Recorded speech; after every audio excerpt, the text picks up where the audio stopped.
Someone make it make sense. Probably a couple.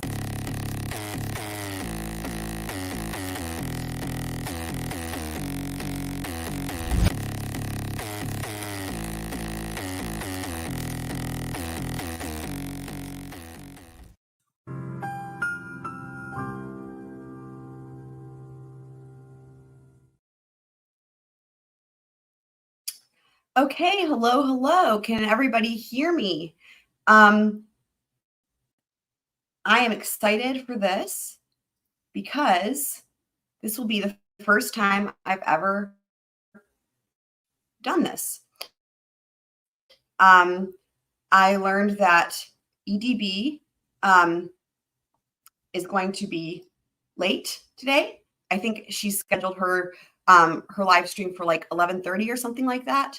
And so I was like, well, I have a little bit of time. Let me try to do the thing that I've been talking about doing, and I'm excited to give it a shot. We're going to have the ability to fast forward through sidebars, stuff like that, the same way she does.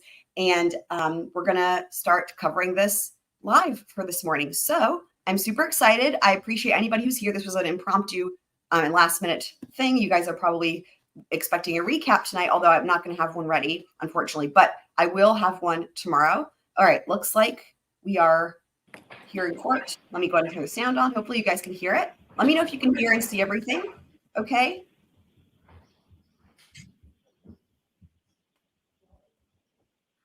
We're going to be getting started with the hearing. All present, I make business before the Honorable Beverly Canoli, Justice of the Norfolk Superior Court in the County of Norfolk. God Mayor, give your attendance, you shall be heard. God save the Commonwealth of Massachusetts. This court is now open. You may be seated.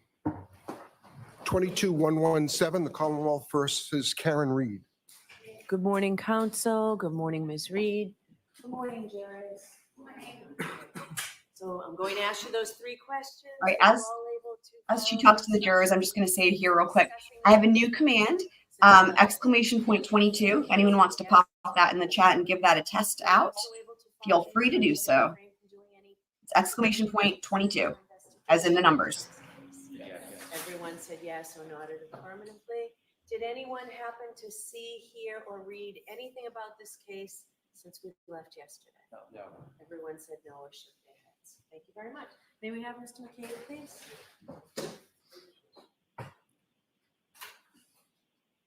Okay, first of all, good morning to my wife.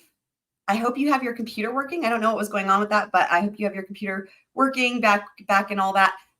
What I want to say is just to briefly recap where we left off yesterday with Matt McCabe on the stand. It was kind of a cliffhanger. So Matt McCabe, for anyone who's not aware, is Jen McCabe's husband. And of course, Jen McCabe is all up in this entire situation. And where we left off, he was on direct examination, and Lolly was doing his usual lollygagging through the testimony. He tried to make a couple jokes. They were kind of funny, especially because you don't expect it from him. But notable things I would say from Matt McCabe's testimonies, he's coming across as fairly credible, I would say, so far. Of course, we haven't gotten across yet. We'll get there today. Hopefully this morning while I'm still covering it. And he did see the black SUV. And he did say that he expected it to be Karen and John because he knew that they had been in contact about where the address of the house was. He doesn't say, I don't think he said so far that he saw them per se, but that he assumed it was them because of the timing and because of the vehicle. But another interesting point was that he actually testified to seeing the Jeep, the white Jeep, which we know is Brian Higgins's white Jeep with the snowplow attached. And the interesting thing about that is, we had Brian Albert very specifically say that, the Jeep was out there, etc. And we know that he had his key card or whatever swiped at the police station at like 1:30. So he should have been there, as far as we know, until he left to go to the police station. However, all of the kids, as I call them, which were Brian Albert's birthday party friends at the house or what have you, none of them saw the Jeep. So that's all interesting because, missing a Jeep is one thing, but missing a Jeep with a snowplow on the front of it is probably a little bit harder to do, I would think. Not to mention a white vehicle is going to stand out more in the dark than a dark vehicle. So if you see a dark vehicle, but you don't see a white one with a snowplow attached to it, an appendage, as Mr. Jackson put it yesterday, or 2 days ago, whenever it was, that's interesting. So where we left off with him, with Matt McCabe, was he was about to say that he woke up to somebody like coming and yelling. And that's basically where we were. So that's where we should be picking back up. So let's go ahead and get started with this. Love you, wifey.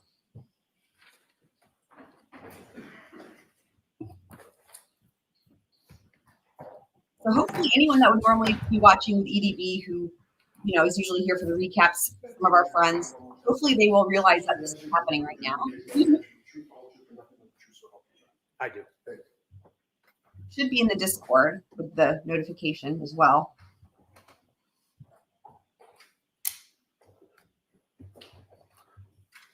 All right, Mr. Lally, whenever you're ready.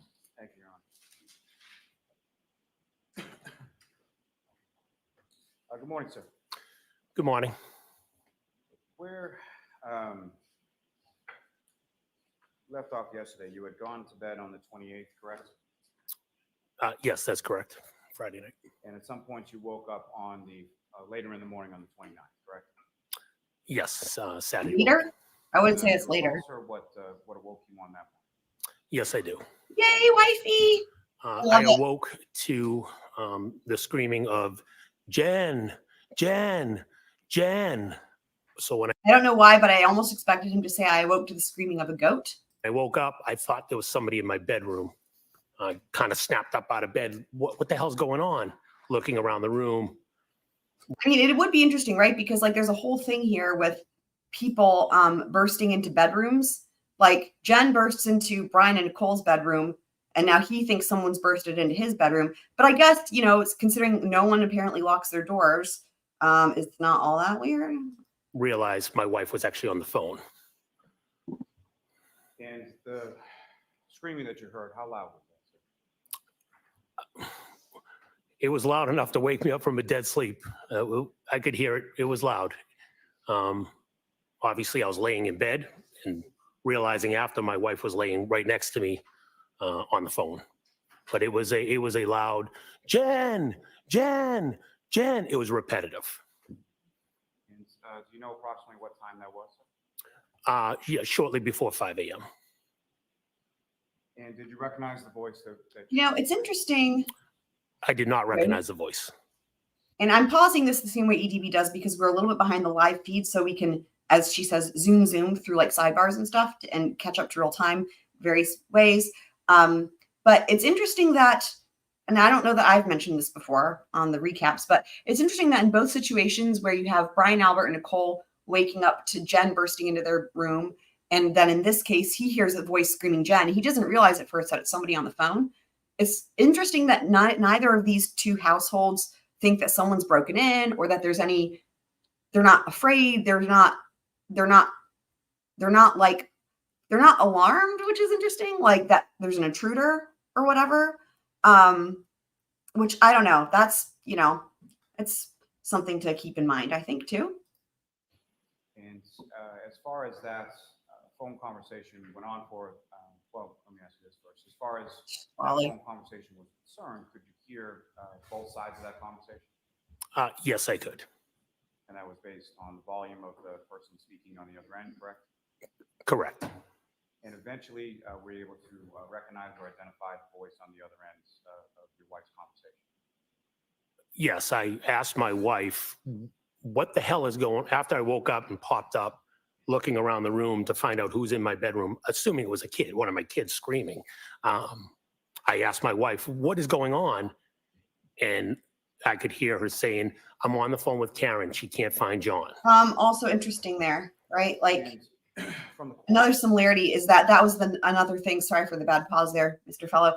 Another thing that Brian had said was similar, right? Like they think it's their kids potentially. It's interesting that because wouldn't parents usually recognize their kids' voices? Like, and then also like, this is an adult through the phone.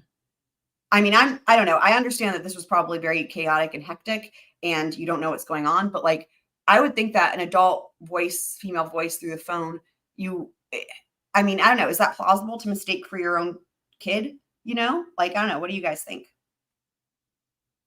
Course of that conversation continues while you were in your bedroom, is that correct? Yeah, that conversation continued for a couple minutes. I could hear the dialogue.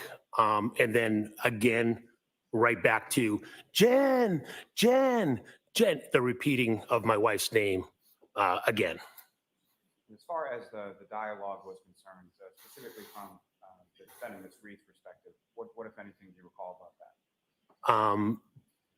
She didn't know where John was, and the last time she saw him was at the waterfall.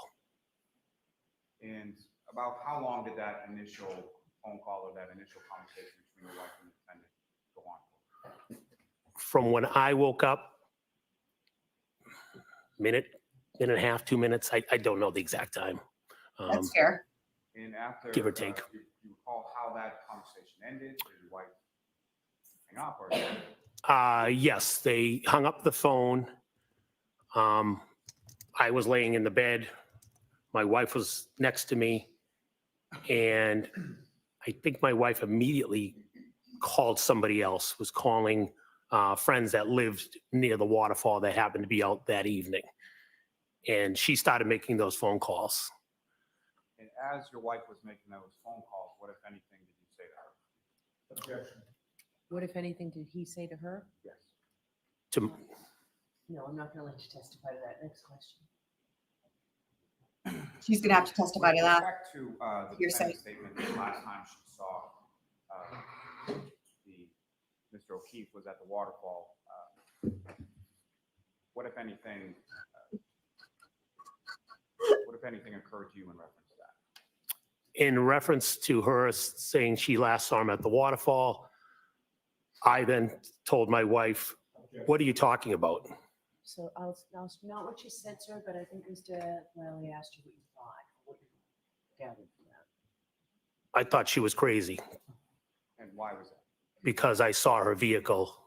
I saw the black SUV arrive to the 34 Fairview that morning. You had overheard the conversation from Mr. O'Keefe to your wife the night previous, correct? That's correct. And so what happened then? I told my wife, "What are you talking about?" Objection. She was at, It's not what you said to your wife. All right, sorry. It's hard. Ask a question, Mr. Lally, so that he can answer. Yeah, it it's- properly. Yeah. Okay. Here's the So thing. your wife made some phone calls in your presence, correct?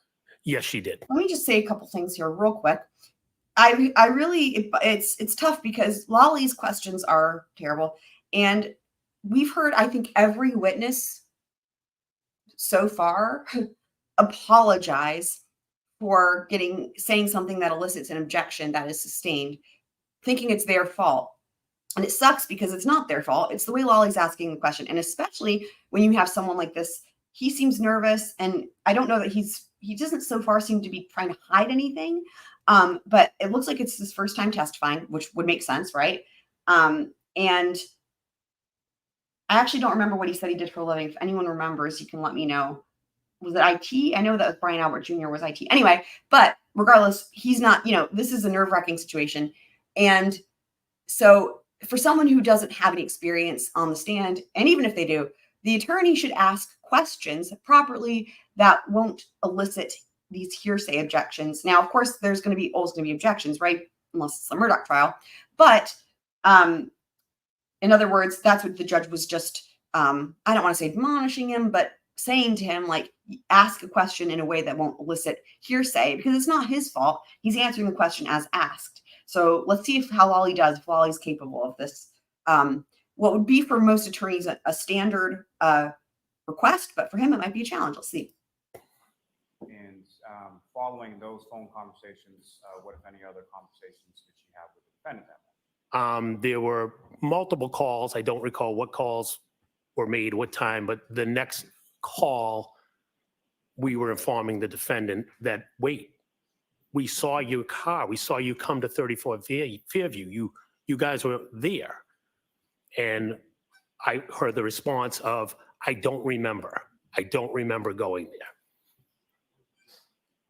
there. And So So it sounds like he joined in the conversation here. Maybe maybe it's on speakerphone. What, if any, other conversation do you recall in those subsequent phone conversations that you overheard from them? At some moment, as I said, my wife had made a couple phone calls. In one of the calls with Karen Reed, she blurted that she broke her taillight, cracked her taillight, something to that effect, while we were, while Jen and I were still in the bedroom and she was on the phone. And as I'm surprised that wasn't objected to, because that's hearsay in its purest form, right? Because that is for the truth of the matter asserted. Actually, sorry, let me take that back. That would be an admission by a party opponent. So I guess, no, it wouldn't be. But still, the first thing that struck me about it was like, that's the truth of the matter, right? With the taillight. So, yeah.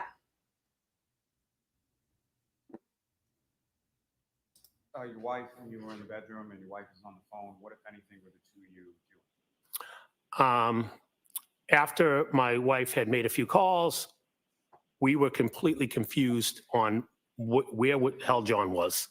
The thought process in our head at that moment was we knew that John had mentioned that he was potentially going to be meeting up with another person.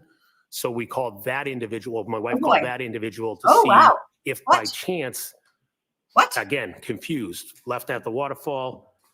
We saw them at the house. Did John not go with her? Did what happened? Did he get out of the car? Did he go somewhere else? So we proceeded to call a couple other people that we thought he possibly might have met. Interesting. That's new information. Another individual. Another individual. That's new information. Other phone calls that you observed your wife making at any point in time, other than a conversation with the defendant, did you observe her to have any conversation with anybody? You're asking if my wife did? What I'm asking is not to any content or anything like that, but your wife made phone calls, correct? That is correct. And when she made those phone calls, did you observe her conversing with anybody on the phone? No, she did not speak to anybody. Nobody answered any of our calls. And at some point, did you yourself reach out to Mr. O'Keefe? Yes, I did. And how did you do that? I know I texted him, and I think I called him as well. Pretty much, where the hell are you? I think it was when Karen Reed and my wife were leaving my house. I think I responded, where the hell are you? Now Karen and Jen are out looking for you. So I was hoping that I can hit my space bar to pause that. But anyway, so wifey is saying she wishes she could hear him better. I know. Sometimes you can, and sometimes you can't. You definitely can hear the defense attorneys a lot better because they just project a lot more. Maybe there's like maybe Lolly doesn't really want to be heard, it wouldn't be surprising. I wanted to add something too. So in one of the recaps, I think from 2 nights ago, we were talking about Jen and the whole bursting into the room thing. And, I was saying how it doesn't make any sense about them not locking the house, right? And by them, I'm referring to the Alberts right now. So about them not locking the house and just leaving it unlocked all the time or whatever. And people coming and going without also having security cameras apparently. And then also they said the outdoor lights didn't work. It just seems like a bad idea when you're living 10 minutes or so or whatever from Boston. It's a big house and you're a law enforcement officer. But anyhow, so it also, of course, is weird too. Again, that someone would burst into your house and you don't think it's an intruder. And also it's weird that someone would do that knowing that there's a law enforcement officer there who might have a firearm and, think you're an intruder and shoot you. That's a dangerous idea, right? So, so all of that to me was this is weird. What's going on? In my mind, it's well, either Jen has a key or she was already there. And this whole thing is a story to try to make it seem like she just showed up, right? And so somebody, I forget who it was, somebody in the chat was very smart and said well, we know she was with Karen when they found him, but she could potentially have been at the Alberts' house, right? If something happened and they were trying to get a plan together or whatever it is, she could have been at the Alberts' house already knowing that John O'Keefe was there potentially, right? When Karen called her asking, saying I don't know where he is, blah, blah. And then she could have left to go meet Karen at that point, right? And then, I guess it would have been like a ruse, like, I don't know where he is or whatever, right? But at this point, what he's describing with this phone call would be after, I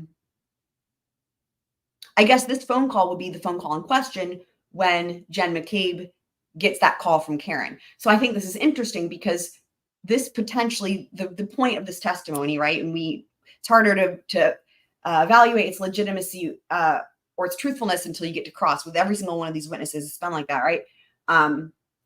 But this potentially could be here that we're hearing this testimony as, to try to offer some legitimacy to the fact that Jen was at her own house, right? When this phone call came in, because we have a witness. Now, in normal situations, you would have phone records and then you don't have to worry about witness testimony.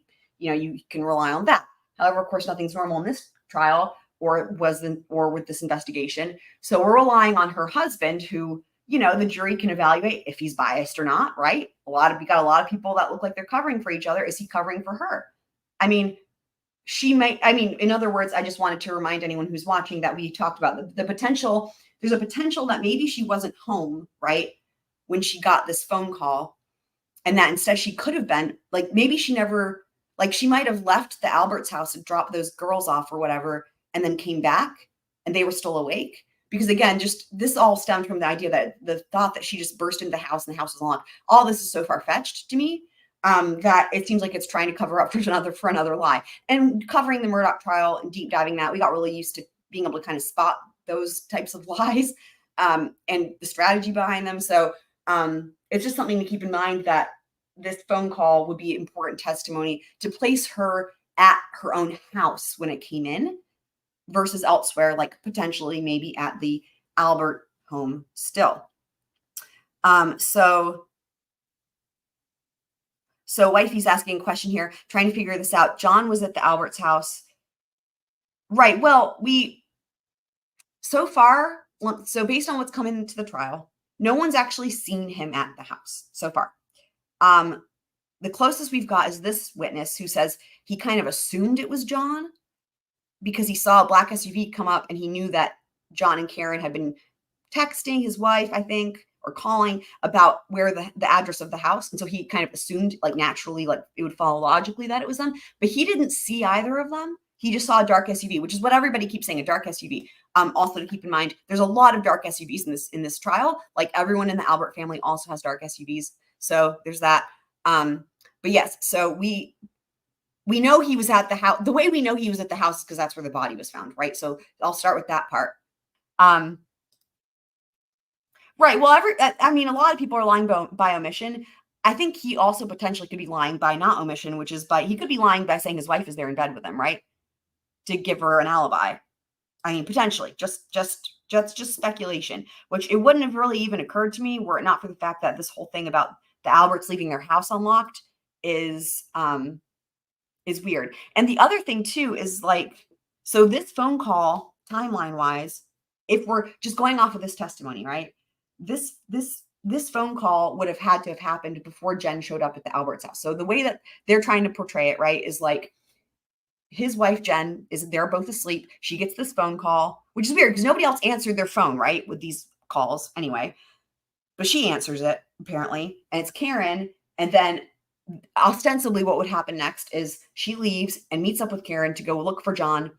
And then they discover him. And then at that point, Jen would burst into the Albert home because it's unlocked. And I guess they were still asleep.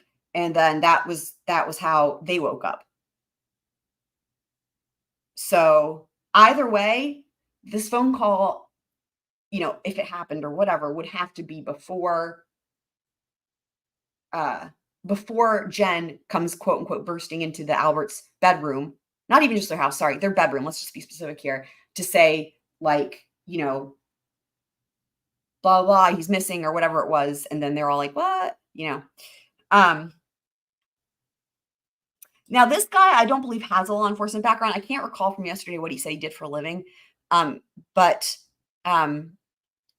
this guy, I think, is a lay witness. But a lot of the other ones, they do have that law enforcement background. But not to mention, I mean, they're all close friends, essentially family, either family or close enough friends that they are like family with, these other families, and they are law enforcement. Karen Reed and my wife were leaving my house. I think I responded, "Where the hell are you?" Now Karen and Jen are out looking for you. And in regard to those text messages, did you receive any response from Mr. O'Keefe? I did not. So he texted John, he's saying. With regard to those texts, He texted you had Mr. O'Keefe. O'Keefe's program, did you phone, is that correct? Yes, I did. And you would have prior conversations with him via text message and phone using Yeah. that.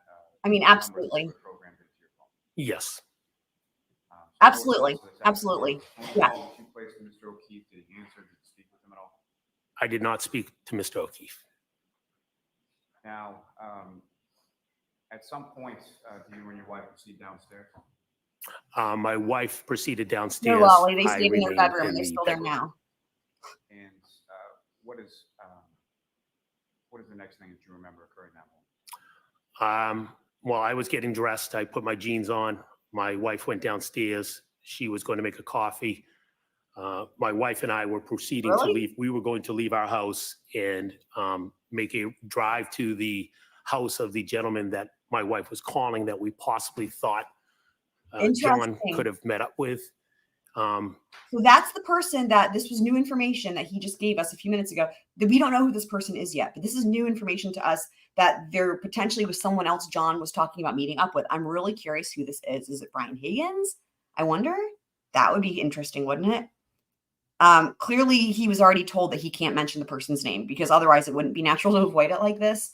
But also I think it's interesting that in this emergency situation, Jen takes the time to make herself a coffee. And within that moment, again, I don't know the exact time, I then heard yelling out in my front yard. And Okay. you heard the yelling in your front yard. What did you do? I realized it was Karen Reed, and I told my wife to please tell her to shut up. She's going to wake up the whole neighborhood. Interesting. And where is this? And that's When interesting. is this in relation to that first phone call when you sort of shoot up out? Weird. At least a half hour, give or take. Again, I don't know the exact time.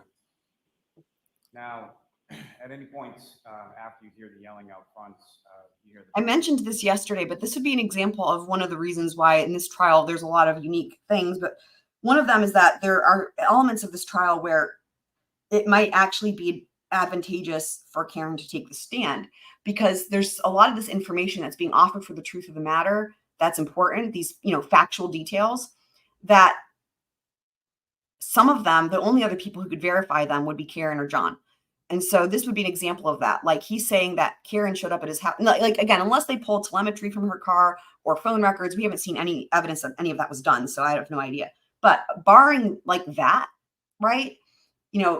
Karen would be the only person. Well, okay. His wife could also testify to Karen showing up at the yard, right? But again, they could both be lying. They would have potential reasons to do so. So like if this isn't accurate, then this would be an example of why I could see Karen potentially taking the stand because she would be the only one who could refute it. And it's important. What did you want me to repeat, wifey?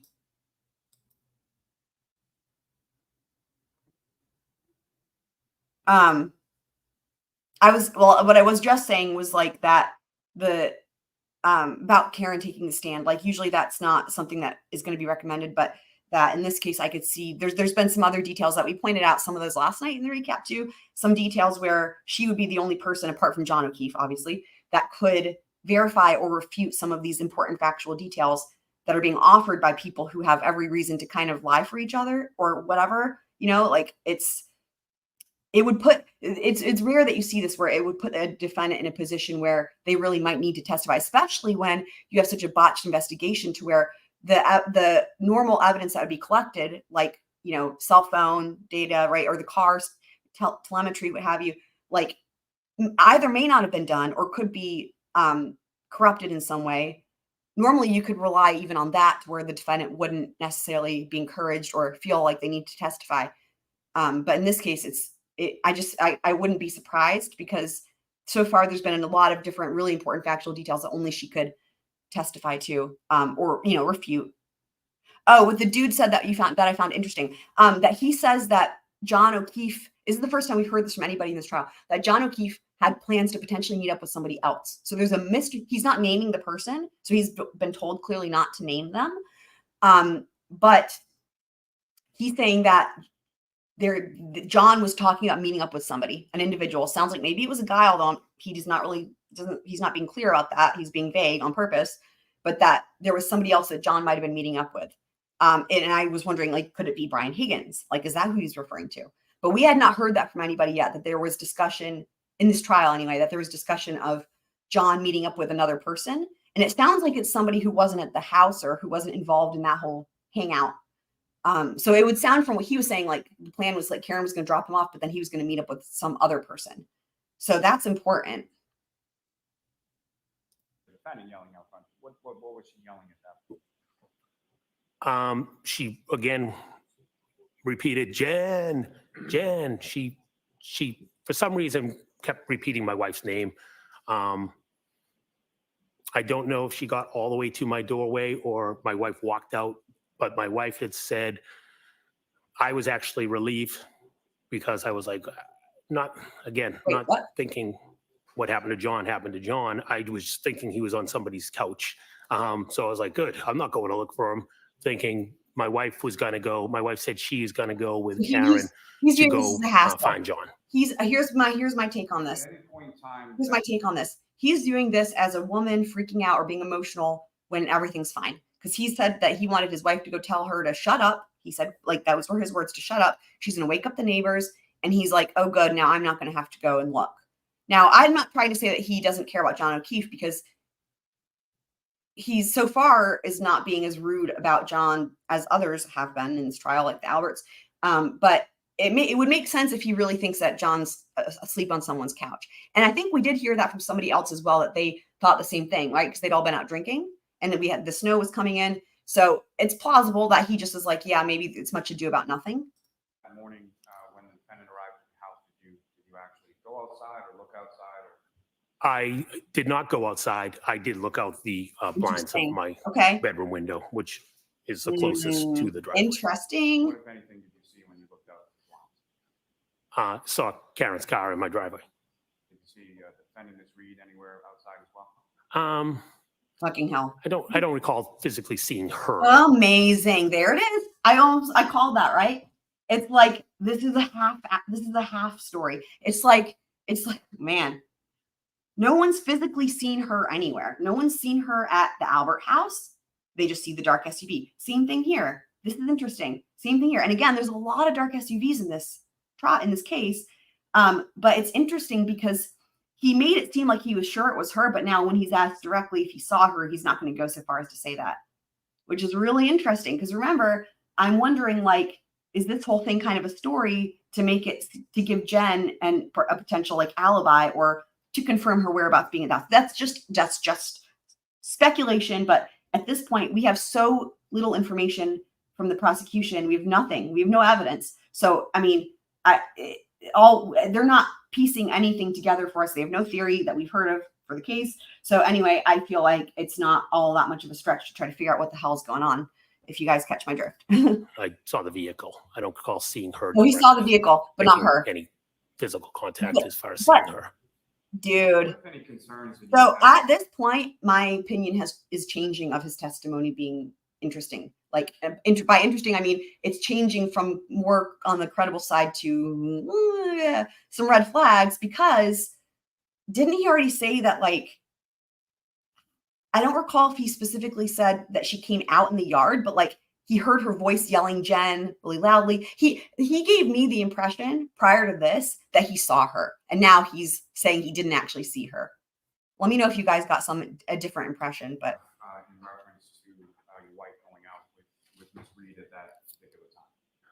I had mentioned to my wife before she was leaving the house that No, I'll allow this. That- What were your concerns? my concerns were she was going to be driving with Miss Reed in their vehicle, in Miss Reed's vehicle, and my concerns were that she had a broken taillight. What I thought by a broken taillight was that her taillight was out, meaning there was no light And I didn't think it was a bright idea to be driving around with no physical light All right. on the tail. I can already tell you where this is going to go on cross-examination. You guys want to hear? I'm going to make a prediction right now. So he's talking about the tail light being out. Well, here's the thing. He doesn't actually have information, right? That the tail light, that her tail light was out. Like, in other words, this is similar to, we've heard this in other witnesses where they learned, who was it? Julie Nagel, right? Like, she only said that it was the dark blob in the yard. She only said something like, what was it? Something like it could be a person or something like that after it was suggested after the fact that there was a person found. So similarly here, like, if he's assuming this is Karen's vehicle, but he doesn't see her, and he's assuming it because of the taillight being out, well, he wouldn't have known at the time that Karen's vehicle had a taillight out. You see what I mean? So this is like getting after, this is why it's important to interview witnesses, obviously, right away, separating them from each other. This is just, there's a lot of reasons, but obviously in this case, it's like, well, you can, in my mind, I'm seeing that his testimony now is basing things he thought he knew at the time on things he didn't know at the time, if that makes sense, by saying this was definitely Karen because her taillight was out, but how would he have known that her vehicle had a taillight out? And again, it's fishy because he didn't actually see her. Right, exactly. That's what I'm thinking. No light. Particularly given the weather, is that fair to say? Because of the weather, correct. This will all come out in cross. I can't wait. And so, He's like, wife do you then have a question? leaves with Ms. Reed, is that correct? That is correct. Do you know, did you happen to see like who got in where as far as the car, who was driving when they left? I did not see that, no. What would be an objection, wifey? Now, was that within the same time frame that you were describing before, about a half hour after you hear the initial call? Yes, from Miss Reed arriving at my house was, yes, half hour or so after the initial call. And it wasn't long after before they proceeded to leave. So it's like he's saying Miss Reed arrived at his house. I mean, in other circumstances, that would be a problem because he can't actually testify that it was her because he didn't see her, right? However, I think the defense is just letting this play out because it gives them more ammo to rip things apart on cross, right? Like, this is like let him say this stuff, like, and they've done this with a lot of these witnesses. They've not objected all that much, I feel like, as much as they could. But they're very strategic about their objections because there's some things that they definitely want to come out because then they can use it to their advantage on cross. Oh, I'm so happy to see you, Blackwater. Shout out to the Republic of Ireland. Yeah. So EDB, I found out she's not going to be able to be there this morning. She's not able to make it to like 11:30 or something like that. She usually runs late, so it might be after that. So I was like, I have a little bit of time and I can't do a recap tonight because I'm not going to have it ready. So I was like, you know what? I will do this for the very first time and I will do emergency EDB style trial live streaming. So this is the first time doing it and I'm having fun. And so far it seems to be working out just fine. No technology issues yet. Fingers crossed. Now, at this time that you're looking out from the blinds, and you see the defendant's car. Looking out from the blinds. Was it light out? Again, the blinds, this is an important detail. That's why he's repeating it. The blinds are going to give plausible deniability as to why he didn't see Karen or can't place her there by physically seeing her. Because he's not out, he's looking out a window, but it's not just looking out a window. There's blinds. What are we talking about? That'll come out. It was dark out. And so it was dark. in your Great. home with the 4 children, correct? That is correct. And when was the next time that you spoke to your wife? The next time I spoke to my wife was an hour later. I received a phone call from her. I don't know the exact time, but I'm going to say about an hour. Blackwater. Hour so. And without reference to much of the content of that, all I'm really asking for is Wally. what, if any, indication did she give you as to where she was? She indicated they found John and at Fairview. And upon receiving that information, where did you go? I proceeded to finish getting dressed, and drove what? over to Fairview. Wait, what? When you got to How is he still getting dressed? Interesting. Because this was like a long time ago in the testimony, but even in the timeline, a lot of things seem to have transpired both since he said he was getting dressed. How is he still getting dressed? Fairview, what, if anything, did you see when you arrived? When I got to Fairview, I had come down through the Chapman Street entrance. And as I proceeded down the hill towards the Albert residence, I noticed all the first responders, fire engine, et cetera, police cars. So he's like, And it was I clear realized that, I was not going to be able to get to the Albert residence because it was all blocking. he's like, yeah, it was clear that there was an emergency. There was a fuck ton of vehicles, you know, yeah. The street. So I backtracked, turned around, went back up Fairview to the top to Chapman, took a left and took a left down Spring Lane, which is a parallel street to Fairview, and came down Spring Lane to Cedar Crest onto Fairview so I could get to the Albert household. Now, That's a lot of steps. during your drive from your home over to Fairview and Now, doing all that sort of I turning will around, say, coming back around, if we were deep diving this the way we did with Murdoch, we would be pulling up Google Maps and we would be on foot, well, street viewing it. Well, we would overview it, right, aerial view, and we would street view this, and we would look and see if there's, just to see what he's talking about, right? Because you never know. That was a lot of details, and it was more than what he was asked. What was the actual question? Let me back it up and see what the actual question is. You can learn a lot from doing this, I've found, by focusing on what's the question and then how much more do they answer. So let me back it up a little bit here. So I could get to the Albert household. Now, during your drive from your home over to Fairview and doing all that sort of turning around and coming back around the other way to Cedar Crest, what were the roads like? What were the roads like? It was snowing, careful driving. Okay, another And question. The snowing that you observed that morning when you drove from your house to Fairview, what was that like in relation to the snowing that you? Oh, I don't think I backed it up far enough. Sorry, guys. Hold on. Let me try it. Be able to get through the Chapman Fairview. Okay, here we go. Upon receiving that information, where did you go? I proceeded to finish getting dressed and drove over to Fairview. And when you got to Fairview, what, if anything, did you see when you arrived? When I got to Fairview, I had come down through the Chapman Street entrance.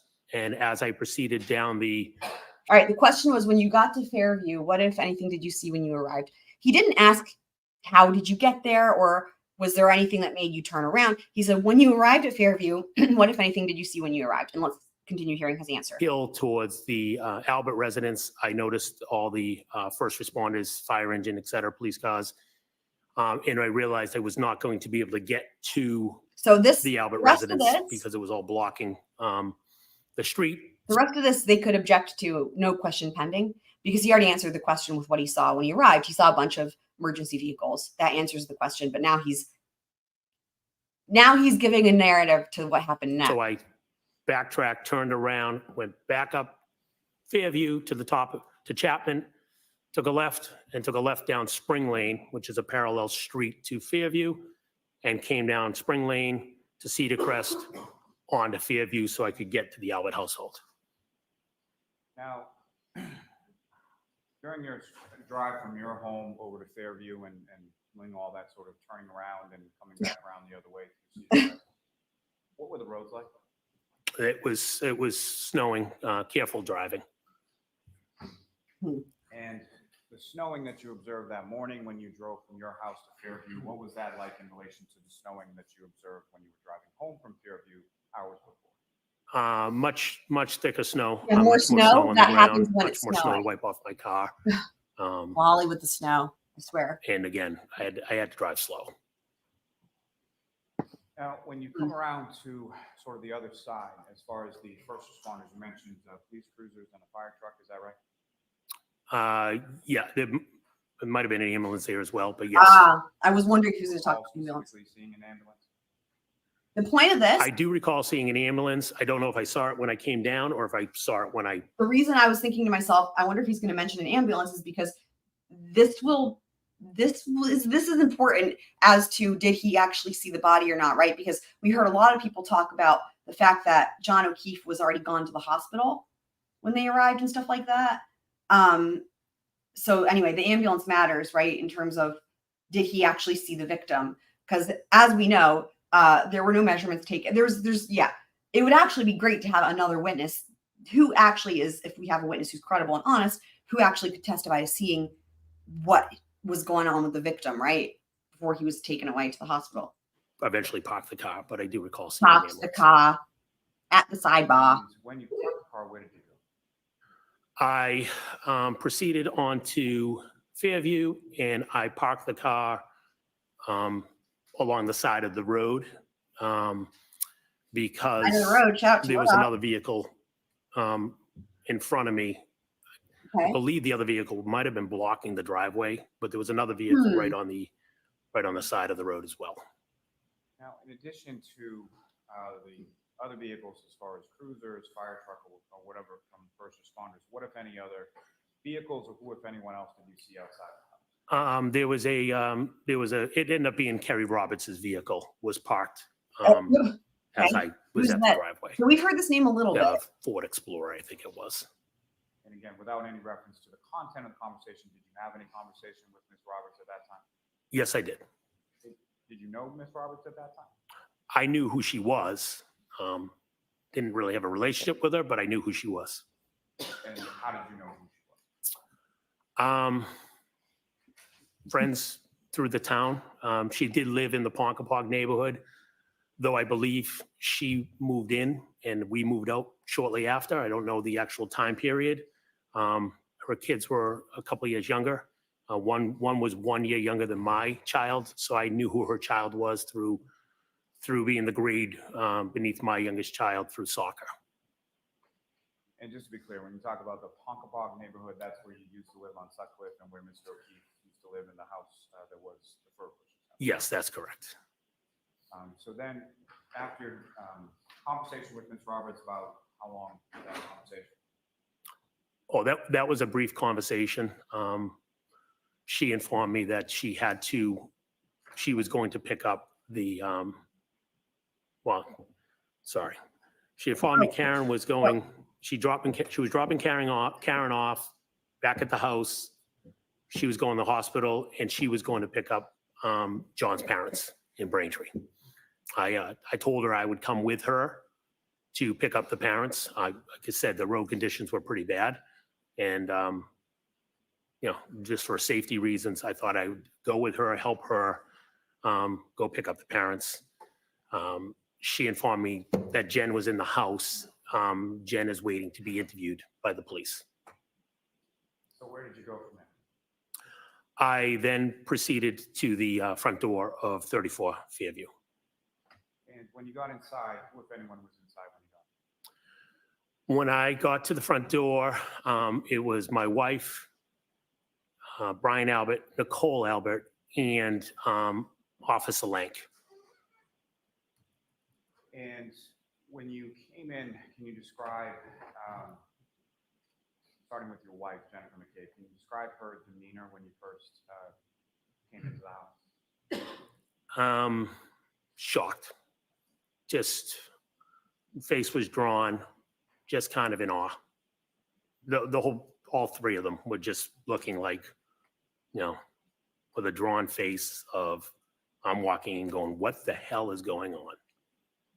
And just to be clear, by all three of them, you mean your wife, Brian Albert, Nicole Albert? Correct. And just turning back briefly to the phone conversation that you had from your wife, which led you to come over to Fairview in the first place, how would you describe her demeanor on that phone call? Matt, we found John at Fairview. It was a quick conversation. I didn't get any details. Now, at some point, while you were at the house, did you speak to, you mentioned Officer Lank was there, is that correct? That's correct. Recall if there was any other officers in the house at that time or any later time? At that moment, it was just Officer Lank at that moment. Other officers came in the house a little later, but at that moment it was just Officer Lank. And at some point, while you were at the house, did you have any conversation, or what, if any, conversation did you have with Officer Lank or any other officer? Yes, Officer Lank asked me to step outside, and we spoke briefly. He asked me about if I knew what happened to John. Obviously, I told him no, I had no idea. I'm just finding out right now. He asked me when I last saw John. I told him I saw him at the waterfall. We saw him at the bar. We haven't seen him. The I bar. believe, again, heat of the moment, I believe I said we saw his vehicle out front, but we never saw John. Now, at the Okay, house so that up answers there, that how question. long were you there that morning? I'm gonna say give her at least 4 hours From the time that you got there? from the time I got there, yes. And where did you go from there? When I left Fairview, I went back to my house on Jen and I's house, home. That your children were still there, is that correct? My children were all there, correct. And at some point after you arrived home, who, if anyone else, as far as police officers or anybody like that, came to your home that day? Two Mass State police officers came to my house. And Okay, I'm gonna put this on like 1.25 speed because those officers? I want to get to Yes, I did. cops because this is just lolly gaggling along here. Yes, that's correct. And as far as the troopers that you spoke to, do you recall what their names were? Yes, Trooper Michael Proctor and Trooper Yuri Buchanan. Oh, well Is that done right? on that. Right. Yeah, well done on that name. Now, on that date of January 29, 2022, had you met either Trooper Proctor or Trooper Buchanan before? I had never met them. And where did they speak with you in the house? Well, they first came in the house and informed me they were going to interview my wife and asked me to leave the room. I went up to my bedroom. And at some point, did they interview you as well? Yes, they did. And where was your wife when they interviewed you? I think she wasn't in the room with me. I think she went upstairs. Are you sure As about I said, my that? kids were home. I don't know if she went in the kids' bedroom to kind of wake them up. And I don't know what she was in the doing. room when they interviewed you, correct? No, she was not. And in Mhm. addition to the troopers came over to your house, did your brother-in-law, Brian Albert, did he come over at any point in time around this? Yes, he did. And if you know, did he speak with those troopers as well? Yes, he did. And where were you and your wife when the two troopers were speaking to Mr. Albert? I was still upstairs in the bedroom. Your wife, where was she? I'm trying. She might have come up and seen me, but I think Speed she it might up have a went in little the bit girls' more. bedroom. I feel like this. I don't is recall just- if we were standing in the same way. I We're think not she going went to in get good the girls' bedroom. information on this anyway. till Again, my tomorrow. kids were starting to, I don't know the exact time, 12 o'clock, give or take. So time to wake up. So the troopers, when they were speaking to Brian Albert Sr., they were in the downstairs area of the home, Yes, they were. and both you and your wife were upstairs? Yes, that's my recollection. Now, turn your attention to a couple days later, did you speak with any other troopers? I did. I only remember the first name of one of them. It was a man and a woman. I just remember Connor something. I don't know their names. And where did that conversation occur? I was in my first floor dining room table. And do you know if those same two troopers that came on subsequent days spoke with your wife as well? Yes, they did. And sort of same arrangement as far as where you were, where she was at the time that you I'm wondering if we're going to yes, keep that's Jen McCabe after this fellow, after him. I hope so. He has a lot to answer for, man. I hope I'm still available when that happens. have a moment. All right, he's going to take a moment. Let's go out to 2 times. He's probably going to say no more questions, I would think. And then maybe we're going to get to cross. That would be amazing.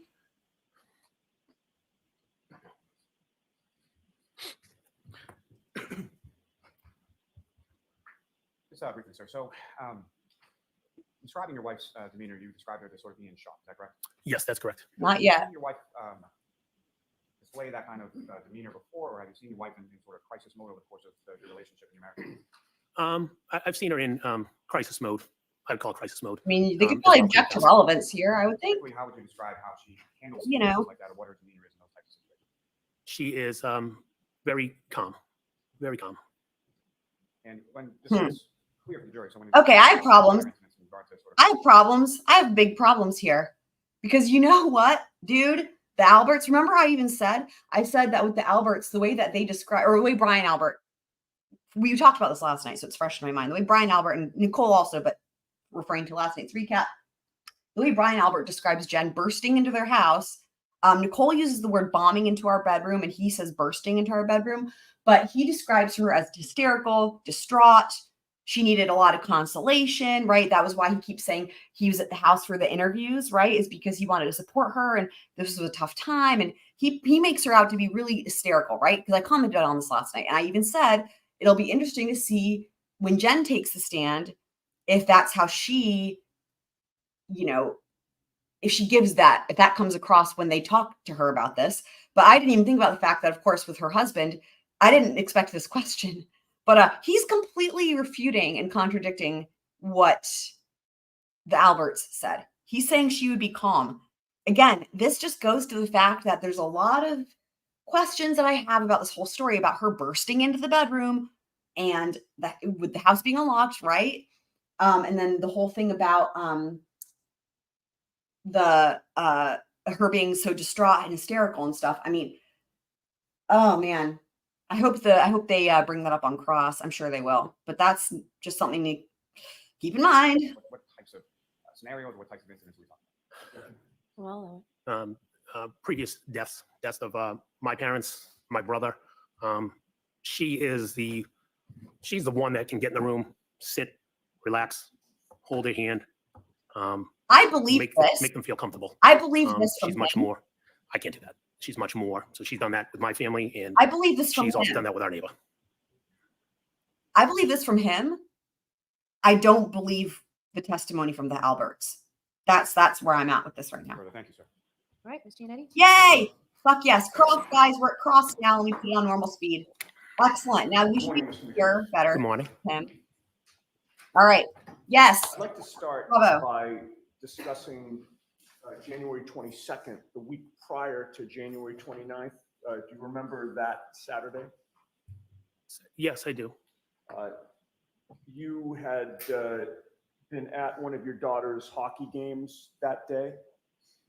If it's the Saturday before, we're saying? Yes. Yes, I was. Oh, And you wound up going to the Hillside. Right, because Allie played Correct. hockey. That is correct. You went with your wife, Jennifer McCabe. Yes. When you got there, you saw Karen Reed and John O'Keefe there together, correct? I was there previous to them, but yes, Okay. I saw them there. Yes. I Eventually, I saw them there. I should have phrased the question that ultimately you ran into John and Karen together, correct? Yes, I did. And when you came in contact with them, you and your wife and Brian Albert and his wife, Nicole, Right. who's your sister-in-law, So he is starting with that photograph that came in on Brian Albert's cross, and it's great in this situation with me and this my the law squirrel, because we actually went over this last night. So this is like for us, for me, and for anyone who was watching that recap last night, this was really recent that we just actually reviewed. We watched his testimony on cross, and we saw these pictures. So that is awesome, right? But this is what he's referring to is that picture, because remember, one of the things I was referring to that they might need Karen to take the stand for, I used it as an example. So actually, when I thought of it, was in reference to this picture, because the defense clearly has information that Karen took this picture, and they would have to they got that from her. That's clear. They got that from her. That's another one of those details where they may not be able to get that information in unless she testifies in terms of like to factually refute what anybody else says. But it seems like that night was really important.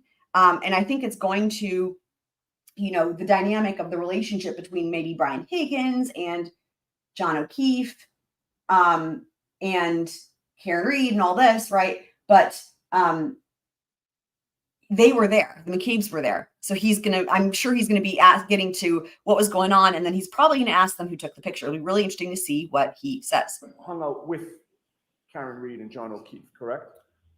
Yes, there was a big group of people hanging out together. Correct. There were other people in addition to the ones that I've just named? Yes, there were.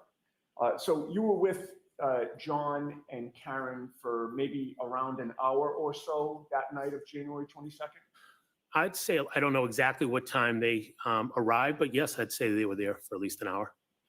And during that hour span of time, they appeared to be enjoying each other's company. Yes. And the two of them had arrived together, correct? They walked in together, yes. And there were no problems that night that you could see between John and Karen, correct? Yes, I did not see any problems. Okay. Now, moving on to the waterfall on January 29th. I am not going to go through with you who arrived when and who left when. Interesting, you and didn't ask where me people about that. sat at which table. We're going to skip all that, and I'd like to streamline the questioning if I can. And Good, I please just do. want to talk to you about 2 or 3 areas. Excellent. You would agree that at the waterfall, the mood among the people who were there was festive, correct?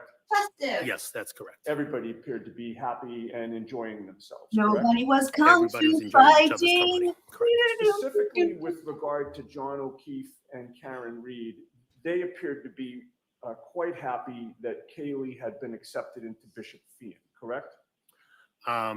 John, I recall talking to John about it, and he was happy that Kaylee was at Bishop Fian. I do not recall speaking to Karen about Bishop Fian, but definitely John was happy about Kaylee being in Bishop Fian. All right.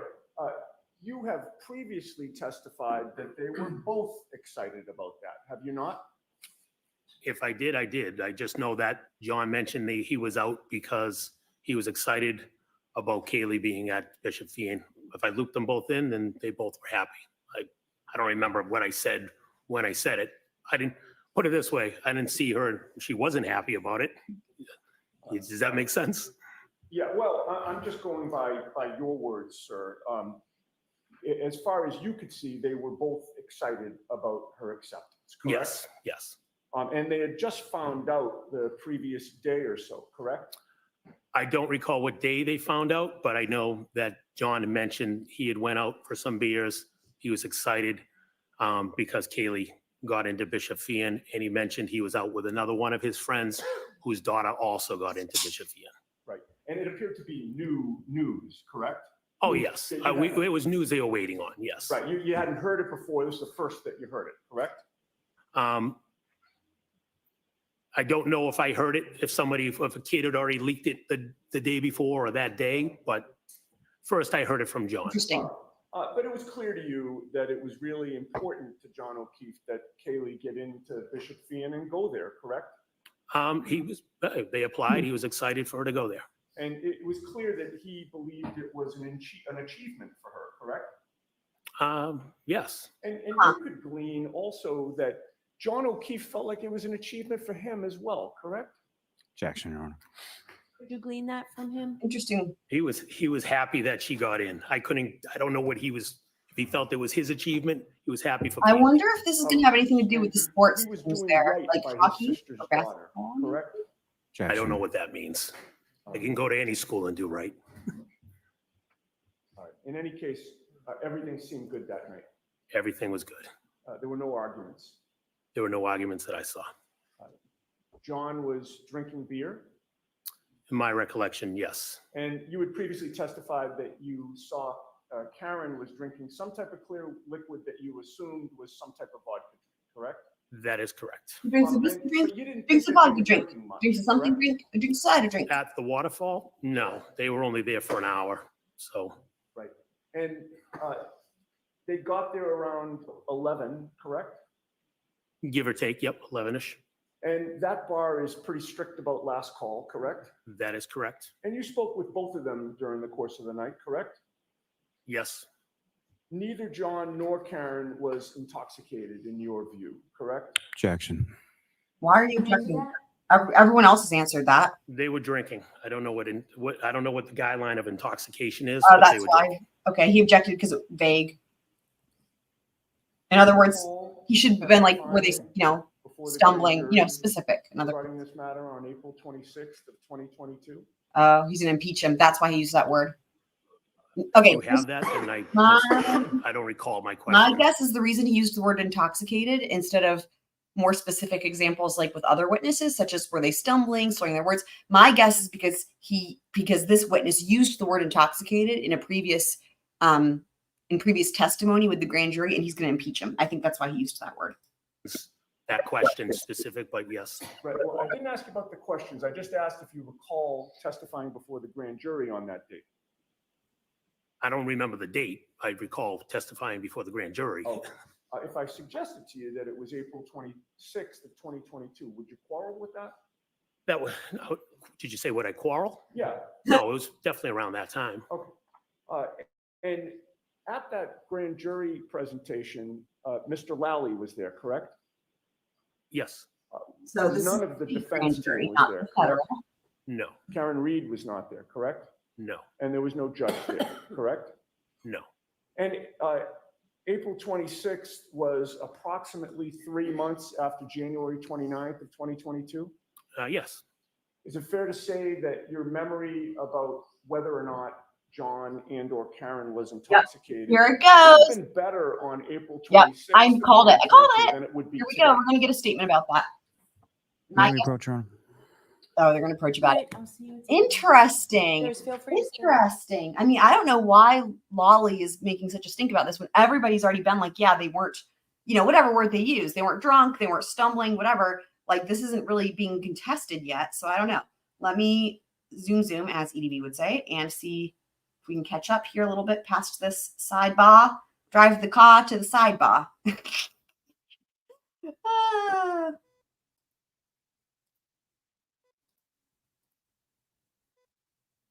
Well, if it's a bit on the long side, hold on. Let me just see if I should just do it another way.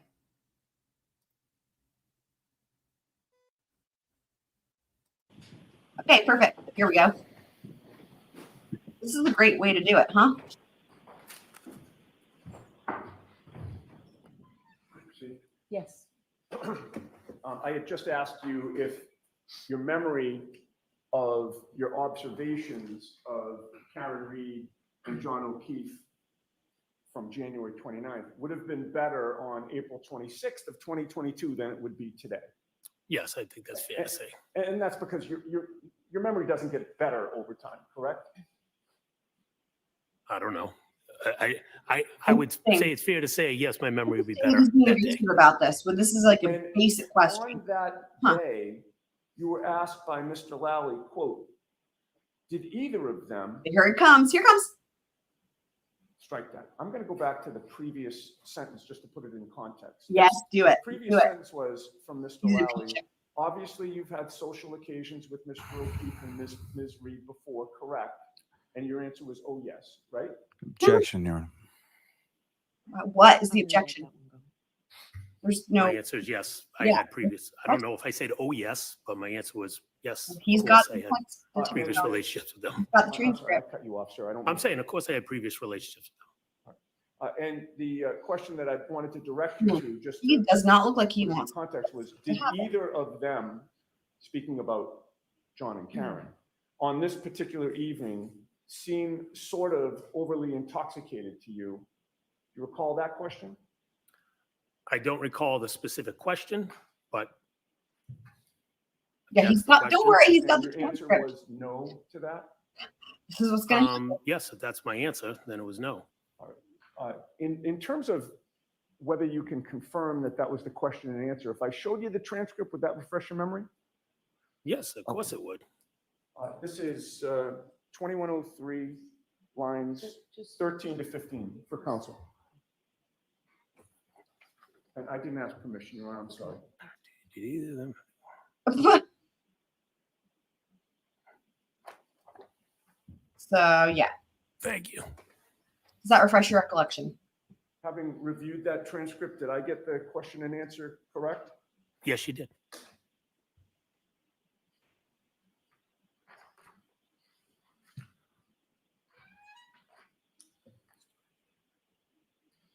Okay, just a couple more things about the waterfall. I wanted to ask you about Brian Albert and Brian Higgins, sir. Yes. They were both there that night while you were there, correct? Yes, they both were there. And they are both pretty big guys, correct? Objection. Can you answer that? Yes, they're good sized guys. Did you see Brian Albert and Brian Higgins practicing fighting at the waterfall? Oh, not this again. No. Practicing fighting? No, But don't did do you it. see them kind Don't of do it. square up in a Oh, fighting boy. stance to each other? Okay, I'm going to speed this up a little bit because I I'm recall them grabbing each other. I don't recall them this squaring is- up like they were fighting each No. other. No. it was They were foreplay. playing a if little anything. grab ass with each other. I did Right, see them grab grab ass. each other. I don't recall a Accurate. physical, hey, let's go, duke it out. I do not Right, recall that. it was So grab are you ass. saying, taking you literally, that they grabbed each other's asses? Is that it? No, Well, I'm they saying grab ass. It's a figure of speech. But they Okay. actually did though, But didn't they? what they didn't, Pretty sure. they didn't grab each other. They were in a fighting stance, weren't they? Didn't they crouch down low with each other? I'm telling you, I don't recall seeing them crouching in a fighting stance. I recall someone grabbing somebody. Is anyone else hearing remnants of get low in their head? I don't remember who grabbed who. I just recall The like a bear hug or windows. something. I thought I recall them Go doing a bear on. hug. All right, so you recall them, one of them getting behind the other one and kind of restraining them or grabbing them? I think there was a bear That's hug, what you yeah. said. That's what you That's said. what's in my memory. I don't know. Yes. I You would have agree with me that Right. after I have to do something really quick because I made a new command since last night that is relevant to what they are talking about right now. So give me just 1 second.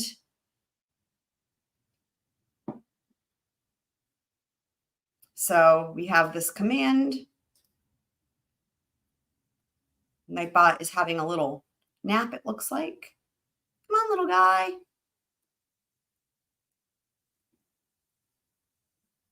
What's Nightbot doing? What are you doing, Nightbot? Well, okay, while Nightbot's thinking about it, there it is. All right, hang on. Here's what I got going on now. That call is actually from Brian Higgins to you, isn't it? Yes. Obviously, you know how long 22 seconds is. What's that? You know how long 22 seconds lasts. Yes.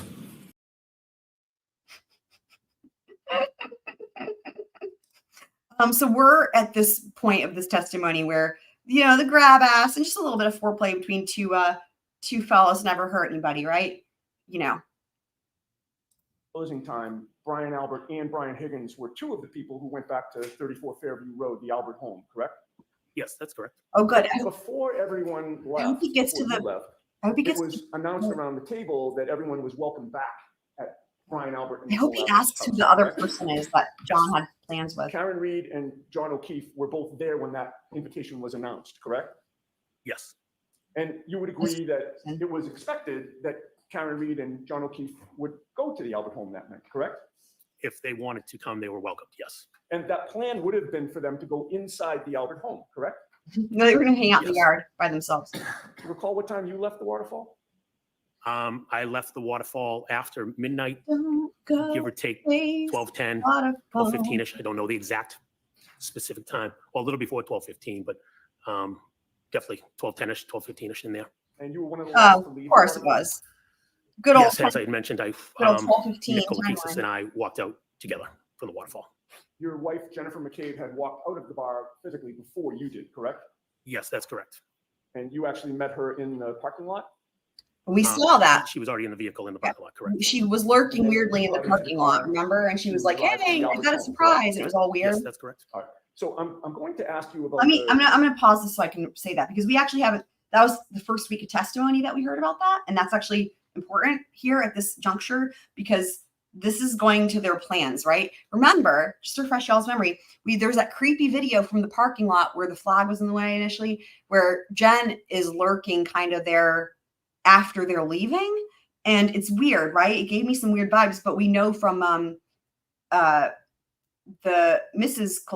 Kolokithis that, you know, Jen was like, you know, the two of them, like John and Karen were like lovey-dovey or whatever. It looks like they were leaving together, something like that. And then that Jen comes over to them and is like trying to separate Karen from John and is like, hey, come with me. It's like a surprise. And like, she said, like, I'm, you know, I don't know where we're going, but it's a surprise, something like that. And it was really kind of weird. And so this will be interesting to see what happens here when they get into more of what the plans were. If he knows, right? I mean, it looks like he would know if they were together, but we did see his wife, like he says, she left before him. So we see her in the parking lot without him initially. but I wonder if they'll play more video and we'll see more. Ride back to the Albert's home in a bit, but right now I want to skip to when you got there. Okay. When you first got there, your wife parked your vehicle in the driveway, correct? Yes. Which side of the driveway did she park your vehicle in? As I mentioned yesterday, I don't recall if it was immediately on the left, meaning the left towards the lawn, or if she was in the next spot over. She pulled in. I don't remember exactly And where was the white Jeep? if it was here or one spot over, but she pulled Cars were in in. the driveway at that time. At least two. I don't recall if there was more than two. So if there was at least two, those two would have been parked abutting the garage area. In other words, would they be? Let me rephrase. So there are 2 lanes in that driveway, correct? My recollection is 2 lanes, but there is more space I know when we go over, we've gone over, there's more space to kind of park All 3 right. cars Right? to the right, correct. Okay. But For anyone wondering why this matters, there's a couple reasons. Let me just say this. So this matters because A, we know that the kiddos, as I'm calling the kids, Brian Albert Jr.'s friends, they didn't drive. They had people that were giving them rides or whatever. And then we know that there's conflicting testimony about Brian Higgins' Jeep with the snowplow on the front of it. We know that the Alberts had a number of vehicles and they were all dark SUVs, I believe, all of them. They were all SUVs. I believe they're all dark SUVs. And that whenever the Alberts were directly asked how many cars were in the family, they are like, both of them were like, we don't even know. It was 3, 4, 5. They were like, I don't know if your kids had cars at college. And it was like really mixed. I mean, it's like they were being cagey about the cars. And then, and I just thought of this now when he was asking him this question, remember with Nicole Albert, when they were asking her about the garage, I don't think they asked Brian about the garage, but when Nicole was asked about the garage on direct examination, she gave this whole long story, longer than necessary, about why they didn't park cars in the garage. Now, I'm wondering if there's a reason for this. Let's go through it real quick because that could be really important, right? She went through this whole thing about how they didn't use their garage, and we've seen their garage. They've got 2 garage doors. She's like, yeah, it's messy in there, blah, blah. So we don't park cars in the garage. So the number of cars present there matters because the Alberts have a kind of, we don't really know exactly how many vehicles, right? But in other words, it could be that there's a discrepancy, right? And that maybe maybe she's trying to cover for the fact that there was a vehicle in the garage, so that there's this, there's a vehicle within the family with unknown whereabouts. Now, I will also say this: there's rumblings or whatever about something involving the Ford Edge. And I don't know what those are because it hasn't come into trial yet. And I'm not going off of anything. So I don't even know. I just know that they brought it up in trial that there was something noteworthy about this. And so I'm wondering if part of the, what they're getting at is what were the whereabouts of the Ford Edge, which is Brian Albert Sr.'s, I guess, police car. And it could be that, was it in the garage and therefore no one would have seen it and then something happens or, so anyway, the cars matter because again, we're trying to figure out where Brian Higgins' car was. And then also there's just a lot of confusion around how many cars.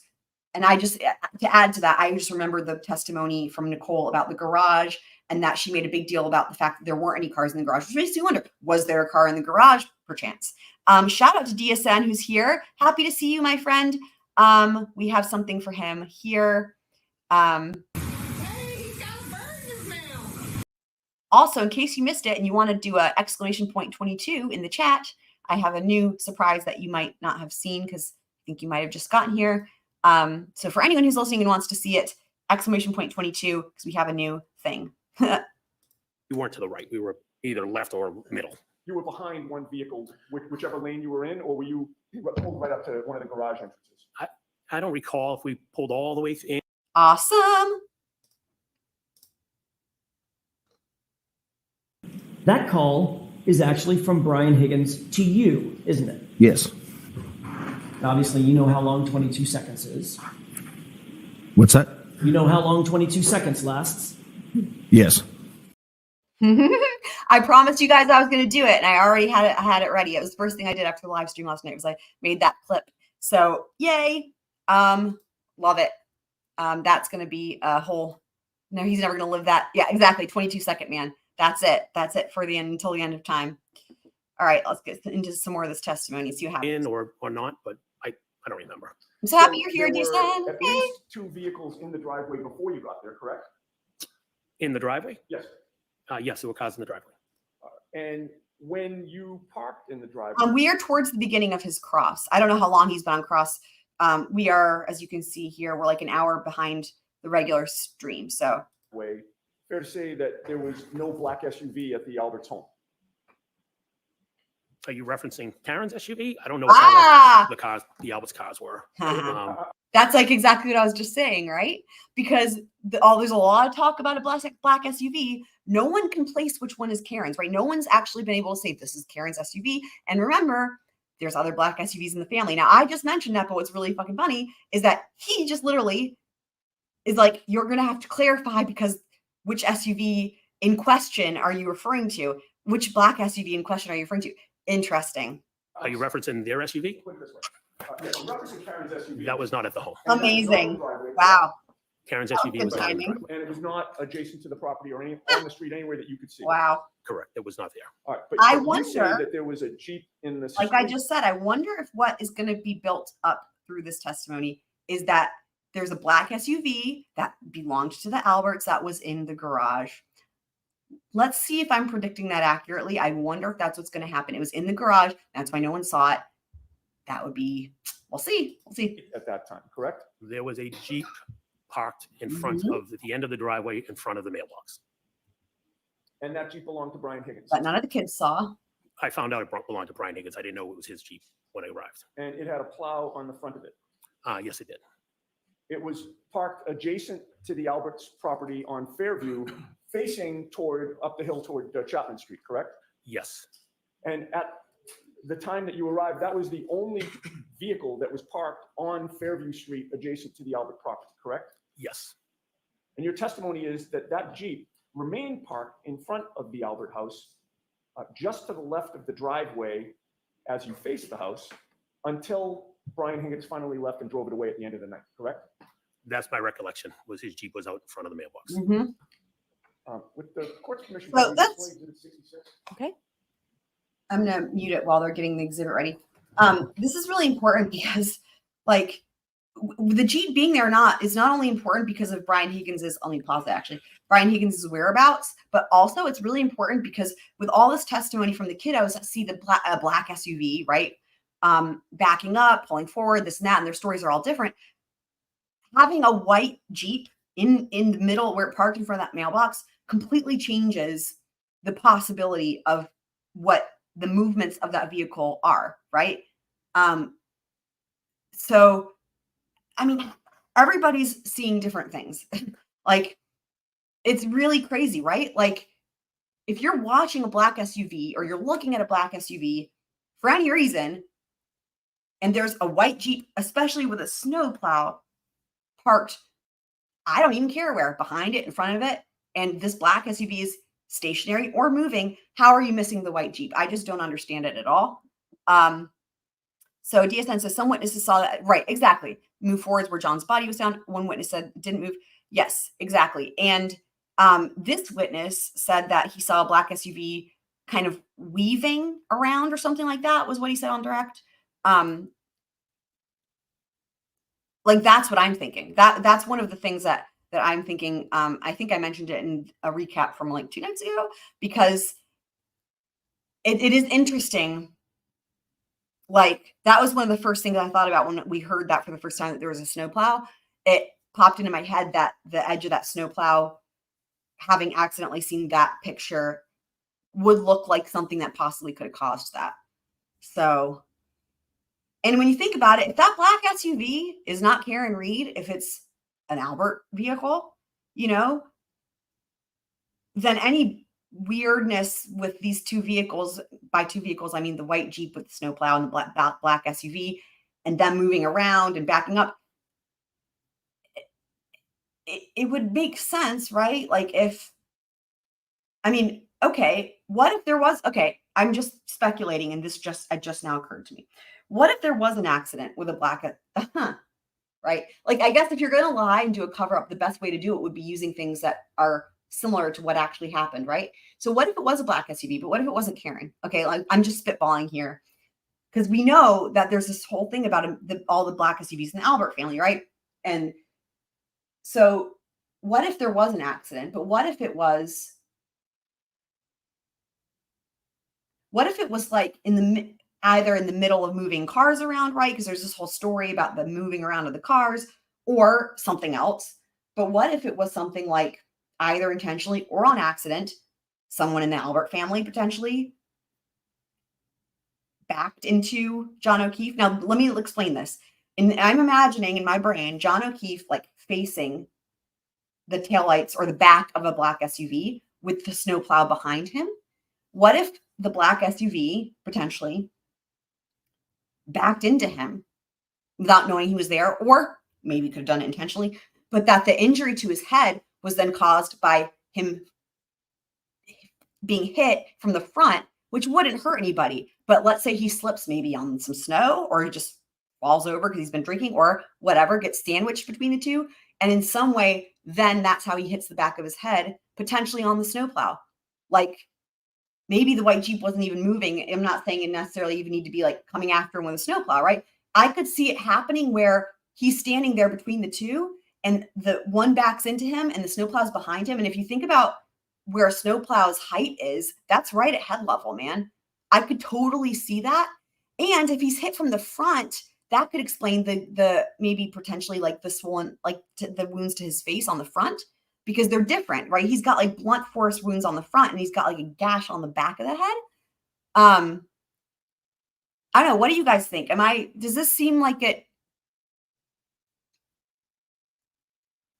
There's a different SUV seen in that spot. Thank you, Deason, at 2:30 and 3 a.m.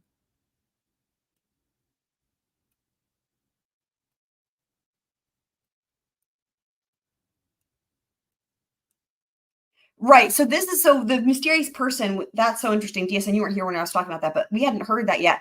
But that was Matt McCabe saying that he might have met up with somebody else. But we haven't heard that from anybody else, and we don't know who that person is yet. So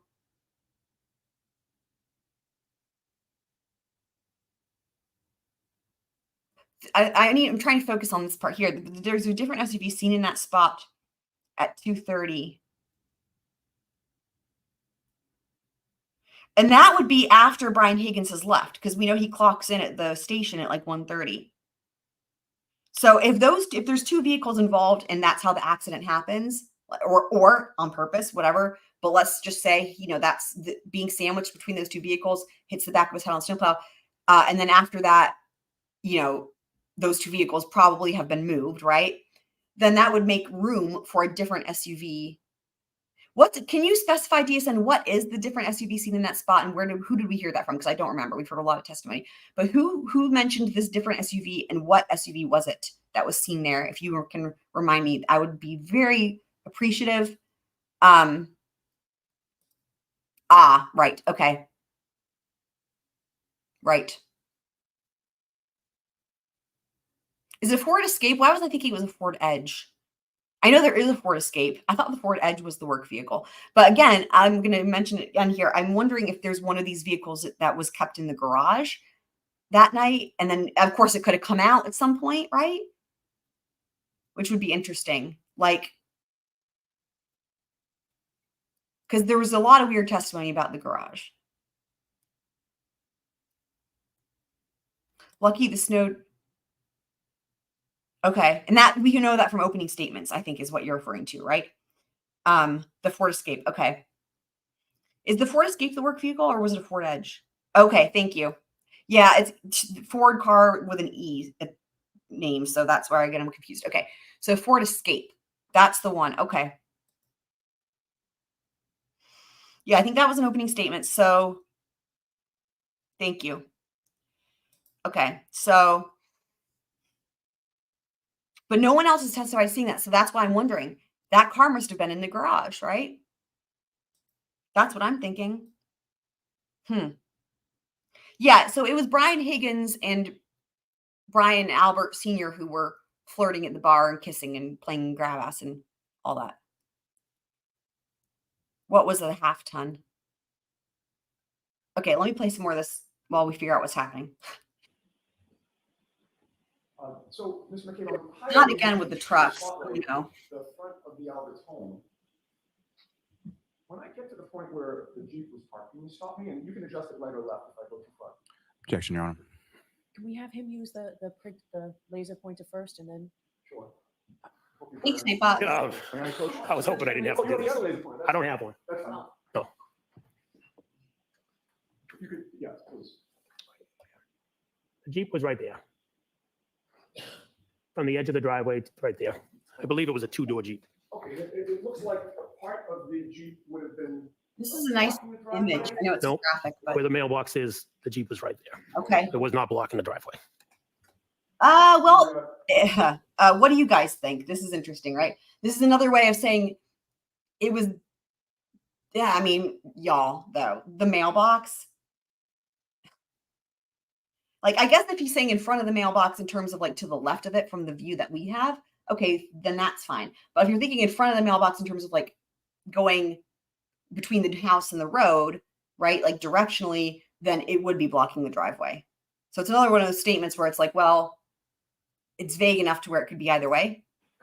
Yes, the Jeep with the plow. Yes, Brian Higgins is, sorry, Brian Higgins is. The mailbox that's spotlighted there, would that have been where the back of the Jeep was? Yeah, the back would have been right in the That vicinity answers of the question. Okay, the edge of the driveway and the mailbox. thank you. So it wasn't blocking the driveway at all? Okay, And it was facing to the left as we look at exhibit 66, correct?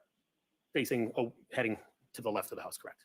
you know, again, see, if this was the Murdoch, if we were deep diving this the way we did with Murdoch, what I would do is I would find the right type of Jeep, or if it exists, a picture of the actual Jeep, but the correct Jeep with a snowplow on it or whatever, if I can figure it out, and then I would insert it into this image in the location. Let me do this with my mouse here. I would insert it into the image, into the location where he's testifying that it was.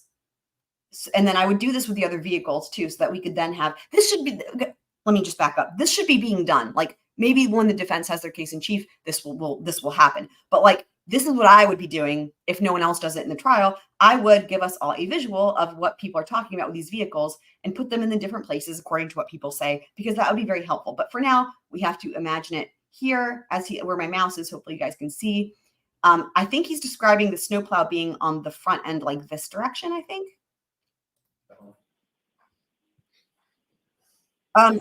He said 12:10 to 12:15. 12:10 to 12:15. So remember, of course, that's an interesting window, right? Because we know there's a lot of things that happen at 12:14 and 12:15. And also, we know that there's the whole story with Colin with the text messages about 12:10.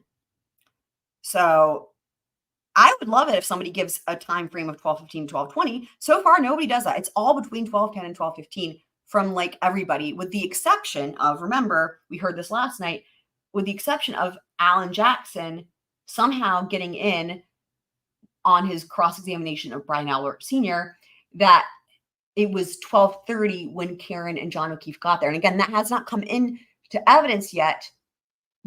Like we haven't seen, but he says that and doesn't get objected to, because he says, like, he's referring to 12:15, and then he says, but we know that Karen and John got there 15 minutes later. So that puts them arriving at 12:30 based on whatever it is he's referring to. We don't know yet because it hasn't come in.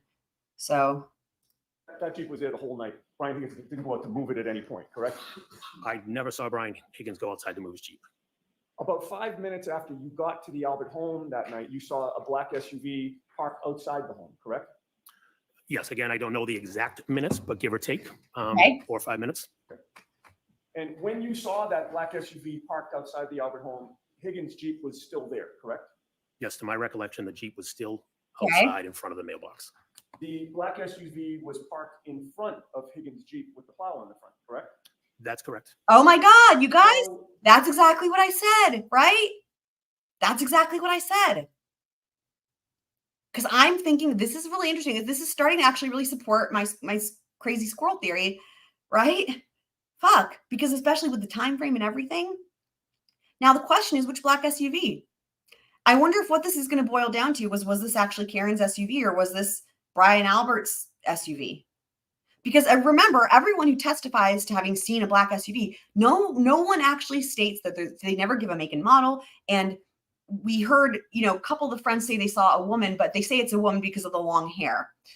Again, it's just vague enough to where this is why I struggle with the testimony, because it's like they don't want to go so far as to placing her there because they're like worried they're going to perjure themselves potentially.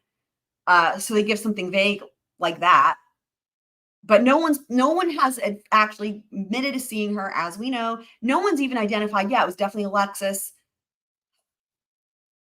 So I wonder if it's going to come down to these two vehicles, which is interesting. Far or close to that Jeep was the black SUV?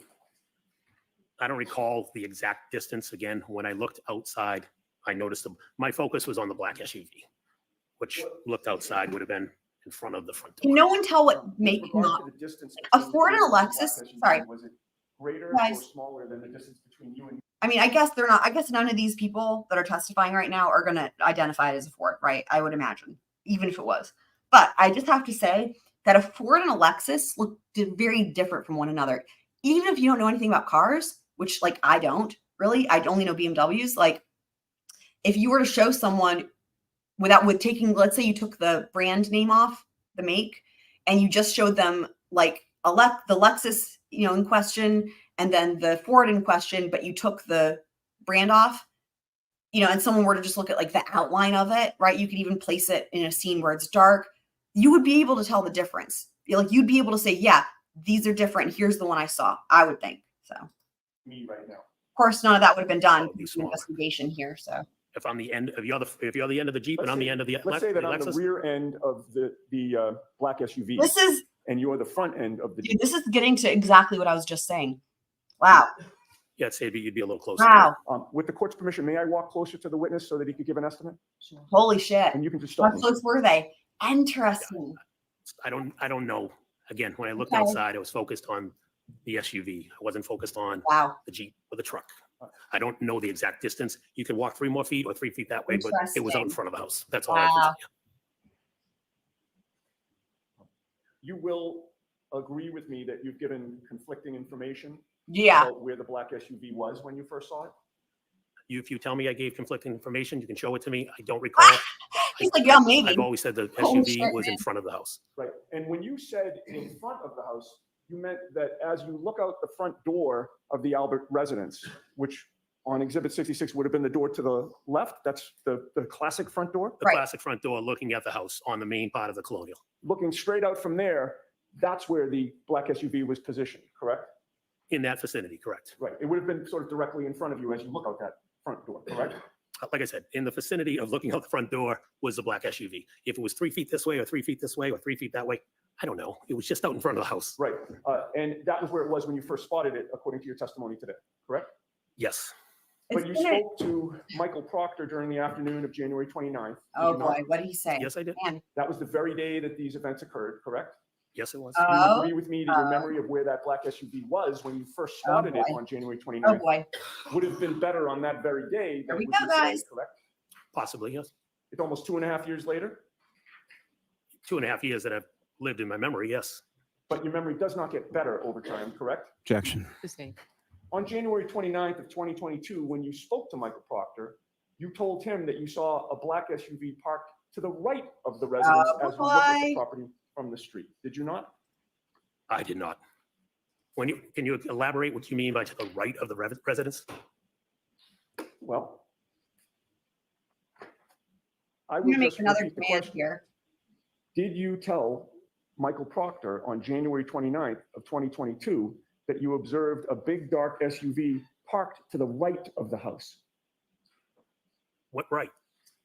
Looking at the house to the right or looking at the house to the left? When you say right, I don't know what you mean by right. Is your memory exhausted as to what you told Michael Proctor? No, not at all. Memory. So if your memory is not exhausted, would you agree with me that while you were at 34 Fairview, you told Michael Proctor that you observed a big dark SUV parked to the right of the house? Oh boy. That could have been the second time I informed him of seeing the SUV. Okay. If I suggested That's to not you that that was the Yeah. first time, according to what you told Michael Proctor, would you dispute that? Your lolly. Yeah, lolly's been a joke. Is your memory exhausted as to whether or not that was the first or second time, according to what you told Michael Proctor? My memory is not exhausted. Okay, so if your memory is not exhausted, do you Boy. deny telling Michael Proctor that you observed a big dark SUV parked to the right of the house? Objection. Can you answer that? I don't know if I can answer it. I believe it's the second question. All I right. told him I saw an SUV and parked in front of the house. Oh, boy. Then I saw an SUV move further up the road, which looking out of the house would be to the right of the house. So that would be when I saw the SUV to the right of the house, would be the second time I saw the SUV. I've always stated the SUV was in front of the house if looking out the front door. Okay, so when you talked, so you deny telling Michael Proctor that when you first saw the SUV, by the way, sir, is this funny? I'm sorry. you This were is laughing. not funny, sir. Oh, Not at yeah. all. Wow. It's been 2 years of misery. Okay, Okay. you're smiling now, Again- that's why I asked. Again, You they keep all, repeating the same question. Well, I'm they trying all to feel get an sorry answer for that you won't themselves give me, here. sir. This is sick. When you talked to Michael Proctor on January 29th of 2022, when you first observed the big dark SUV, you said to him it was parked to the right of the house. Objection. This is the last time on that question. Is that right? That is not right. The SUV, the first time was in front of the house, in front of, coming out the front door. The second time was it was to the right of the house. All right. You have to move on. Gotcha. Mr. Nick. Okay, all right. So you did not say that, but you did say that you were making those observations from the front door, correct? As I stated yesterday, I recall. That's a yes or no question. I'm sorry. Objection, Your Honor. Can you answer it yes or no? I can't. I said yesterday, it's either I was out, looked out the window and I looked out the front door. I don't remember which order. Well, you told Michael Proctor that the first time you looked out, it was out the front door. Did you not? I don't recall when I told Michael Proctor on April. You don't recall. May I approach you on Yes. Here we go. page 2 of? I'm getting a Proctor's command report? ready for this, you So guys. next time, just show it to Mr. Of course, I'm sorry. You'd read the first few sentences of that second paragraph. Second paragraph.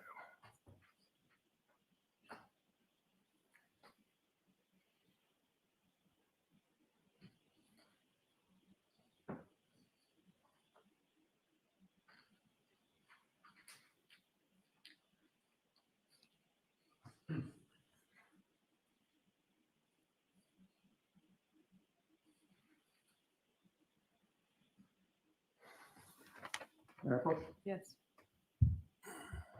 All right, if someone wants to do exclamation point It said that you don't remember what you told Michael Proctor. Did that Exclamation point report Pete. refresh your memory? I'm not saying I don't remember what I told Michael Proctor. Well, hold I'm on. stating what I remember. Hold on a second, sir. Oh, boy. You just told this jury that you don't remember what you told Michael Proctor. Those were your words.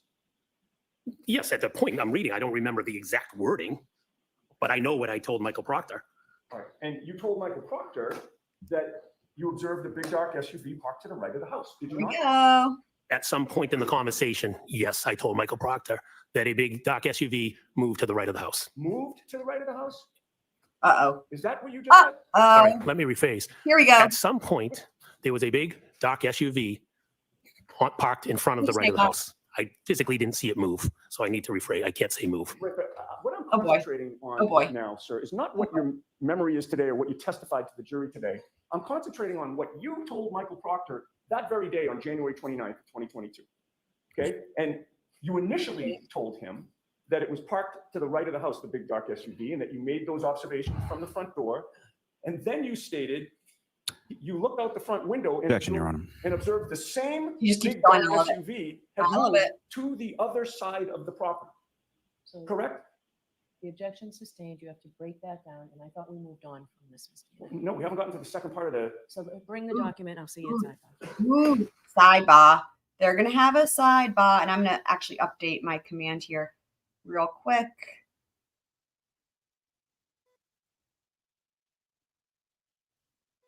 Let me go ahead and see if I can zoom.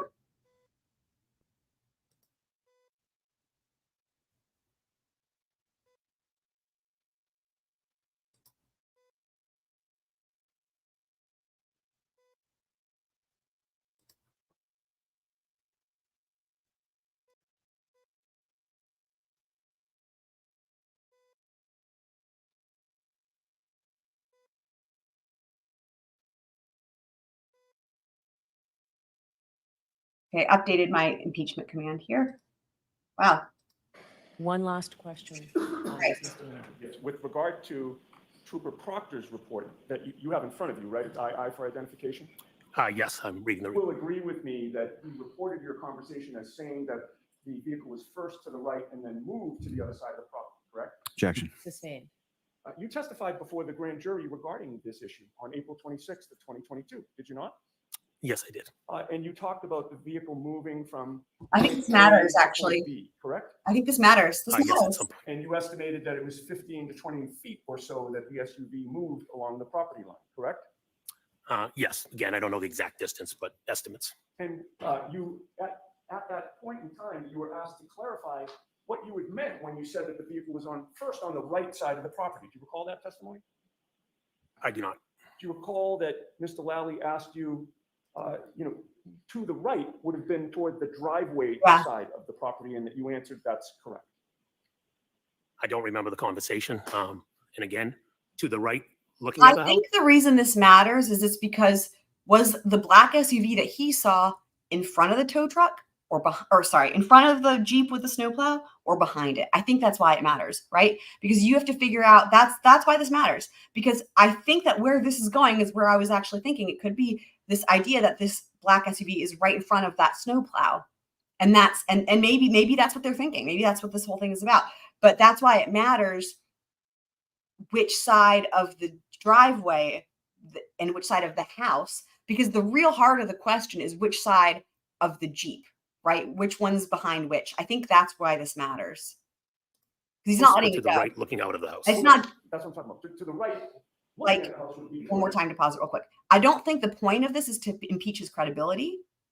I think the point of this is because, again, they had conflicting information. We all know they were chatting and whatnot, right? Like, we've seen this with like every witness so far. I think that's a friend of the family's or a family member. Here, it's not just to impeach. It's because I think this information, these details really matter, in my opinion. the driveway. Correct? To the right, looking at the house would be toward the driveway, Right, correct? and that's your testimony where the vehicle started out, correct? And then moved toward the flagpole the second time? The vehicle started in front of the house and moved towards the flagpole, correct? So looking out of the house, it moved towards the right. Now, excuse me.